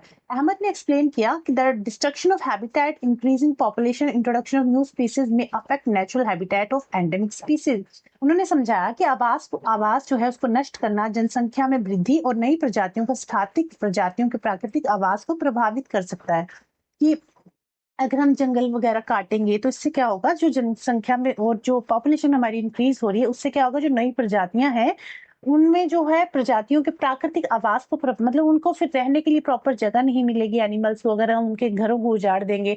तो विच of the following objective of science education does have expert highlight. कौन सा एक उद्देश्य है जिस पर उपरोक्त उदाहरण विशेष बल दे रहा है इन चारों ऑप्शंस में से। फर्स्ट है appreciate issues at the interface of science, society and technology. विज्ञान, समाज एवं तकनीक की अंतरराष्ट्र के विषयों को समझाना। सेकेंड है understand methods of generation of scientific knowledge को अप्लाई करना। रेज एनवायरमेंटल कंसर्न्स को उठाना, मतलब पर्यावरण संबंधी मुद्दों को उठाने के लिए उस टॉपिक को बच्चों को समझा रहा है। या फिर nurture the aesthetic science and creativity in science and technology. विज्ञान एवं तकनीकी में सौंदर्य परक संवेदना और क्रियाकलाप को पोषित करना। तो इसका जो राइट आंसर होगा that is option number A and C. Appreciate issues at the interface of science, society and technology, और इन्वायरमेंटल जो कंसर्न्स है उनको रेज करना, उनको उन मुद्दों को उठाना। तो इसका जो उद्देश्य है ए और C, that is given in option number 3rd। ये लास्ट क्वेश्चन है आज की क्लास का। इसमें बताया, read the following expert. Reflection and refraction are the oldest phenomena to us. Much of the discussion on nature of light during Renaissance centered around these phenomena. In the 17th century, Huygens proposed that light consists of waves. Later, Newton proposed light is composed of particles or corpuscles. मतलब इसमें ना time के साथ साथ चीजें change होती रही। 17th century में हगन्स ने बताया कि जो लाइट है इट कंसिस्ट ऑफ वेव्स। उसके बाद न्यूटन आए, उन्होंने कहा कि light is composed of particles, की जो लाइट है ये पार्टिकल से बनी हुई है। तो विच of the following aspect of nature of science does have following expert illustrate. निम्नलिखित में से विज्ञान की प्रकृति के कौन से पहलुओं को प्रयुक्त उदाहरण समझा जा रहा है।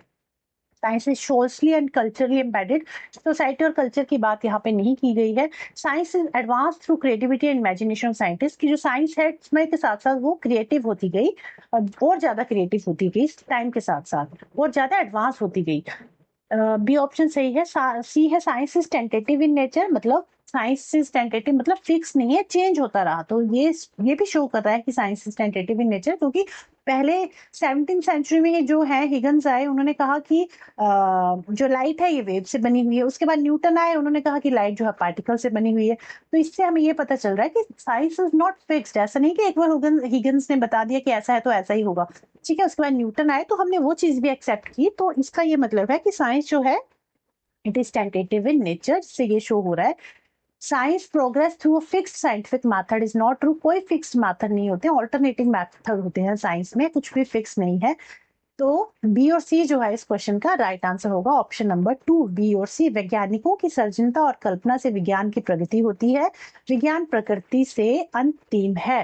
ये भी सही है, दोनों ही स्टेटमेंट सही है और इस क्वेश्चन का राइट आंसर है। अच्छा, आई होप आपको आज की क्लास समझ में आई होगी, क्लास अच्छी लगी होगी। हाँ, थोड़ी लेंदी हुई है, बट अगर आप पूरा प्रॉपर एक्सप्लेनेशन के साथ पढ़ोगे तो इतना टाइम तो लगेगा ही। और अगर आप चाहते हो कि सिर्फ मैं आपको ऑप्शन बताऊं तो ऐसा कुछ नहीं है, वो भी मैं कर लूंगी। सिर्फ ऑप्शन बताऊंगी और निकल लूंगी, तो ऐसा नहीं है। अगर हम कोई चीज पढ़ रहे हैं तो इस तरह से पढ़े कि बार बार हमें उस चीज को पढ़ने की जरूरत ना हो। बाकी हो सकता है कुछ चीजें आपको ना भी समझ में आई हो, तो एक बार फिर से आप अगर वीडियो को देखोगे ना, तो आई होप 100% आपको चीजें समझ में आएंगी, आप समझ पाओगे, समझ सकते हो, ठीक है। और इसके अलावा ये पीडीएफ आपको मेरे टेलीग्राम चैनल पे मिल जाएगी, वहां से आप ले लेना। और नेक्स्ट क्लास थर्ड में, अच्छा आप मुझे ना एक चीज सजेस्ट करना, ठीक है, सजेस्ट आप ही करोगे। और आप मुझे ये बताना कि मतलब क्लास को हम इसी तरह से जो 30 क्वेश्चंस हम कर रहे हैं उसको इसी तरह से एक लॉन्ग वीडियो में कवर करूं, या फिर 15-15 क्वेश्चन करके डिवाइड कर दूं, या 15 क्वेश्चन फर्स्ट वीडियो में, फिर फर्स्ट पार्ट में 15 क्वेश्चन सेकंड पार्ट में, ऐसे करूं, या फिर सारे 30 क्वेश्चन एक साथ ही लूं। बाकी मुझे ऐसा लगता है कि एक साथ लेने में ज्यादा अच्छा है, पेपर वाला फील भी आएगा आपको, और मतलब चीजें भी इस तरह से कवर हो जाएंगी। 20 क्वेश्चन जैसे थ्योरी में आ रहे हैं, वैसे 10 क्वेश्चन जो हमारे ये है पैडागोजी के हैं, वो वैसे, इस तरह से थोड़ा पेपर वाला फील भी आएगा। और क्वेश्चन जो है समझने में एक फ्लो जो बना होता है ना, वो फ्लो बना रहेगा। बाकी अगर 15-15 क्वेश्चन करने हैं तो वो भी कर लेंगे, ऐसा भी कुछ नहीं। या फिर थ्योरी के अलग कर दूं 20 और पैडागोजी के अलग कर दूं, जैसा भी आपको ठीक लग रहा है। बाकी मुझे तो यही वाला ऑप्शन सही लग रहा है, बस थोड़ी वीडियो लेंदी हो जाती है और कुछ नहीं होता। बाकी मुझे ये वाला बेस्ट लग रहा है ऑप्शन, बट आप प्लीज मुझे सजेस्ट जरूर करना कि किस तरह से करूं, 30 क्वेश्चन एक साथ करूं या फिर पार्ट्स में डिवाइड करके करूं, ठीक है। I wait for your response, आप मुझे रिस्पॉन्स जरूर करना, ताकि जो नेक्स्ट वीडियो में बनाऊं उस आपकी जो आप जो जैसे भी सजेस्ट करोगे उसी के अकॉर्डिंग करूंगी, ठीक है। जिस साइड ज्यादा बच्चों का, मतलब जिस साइड ज्यादा बच्चे होंगे उस साइड वो वाला ऑप्शन जो है मैं सिलेक्ट करूंगी, ठीक है। तो चलिए अब नेक्स्ट क्लास में मिलेंगे नेक्स्ट टॉपिक के साथ। बाकी चलिए पढ़ते रहिए, ध्यान रखिए, बाय बाय, टेक केयर।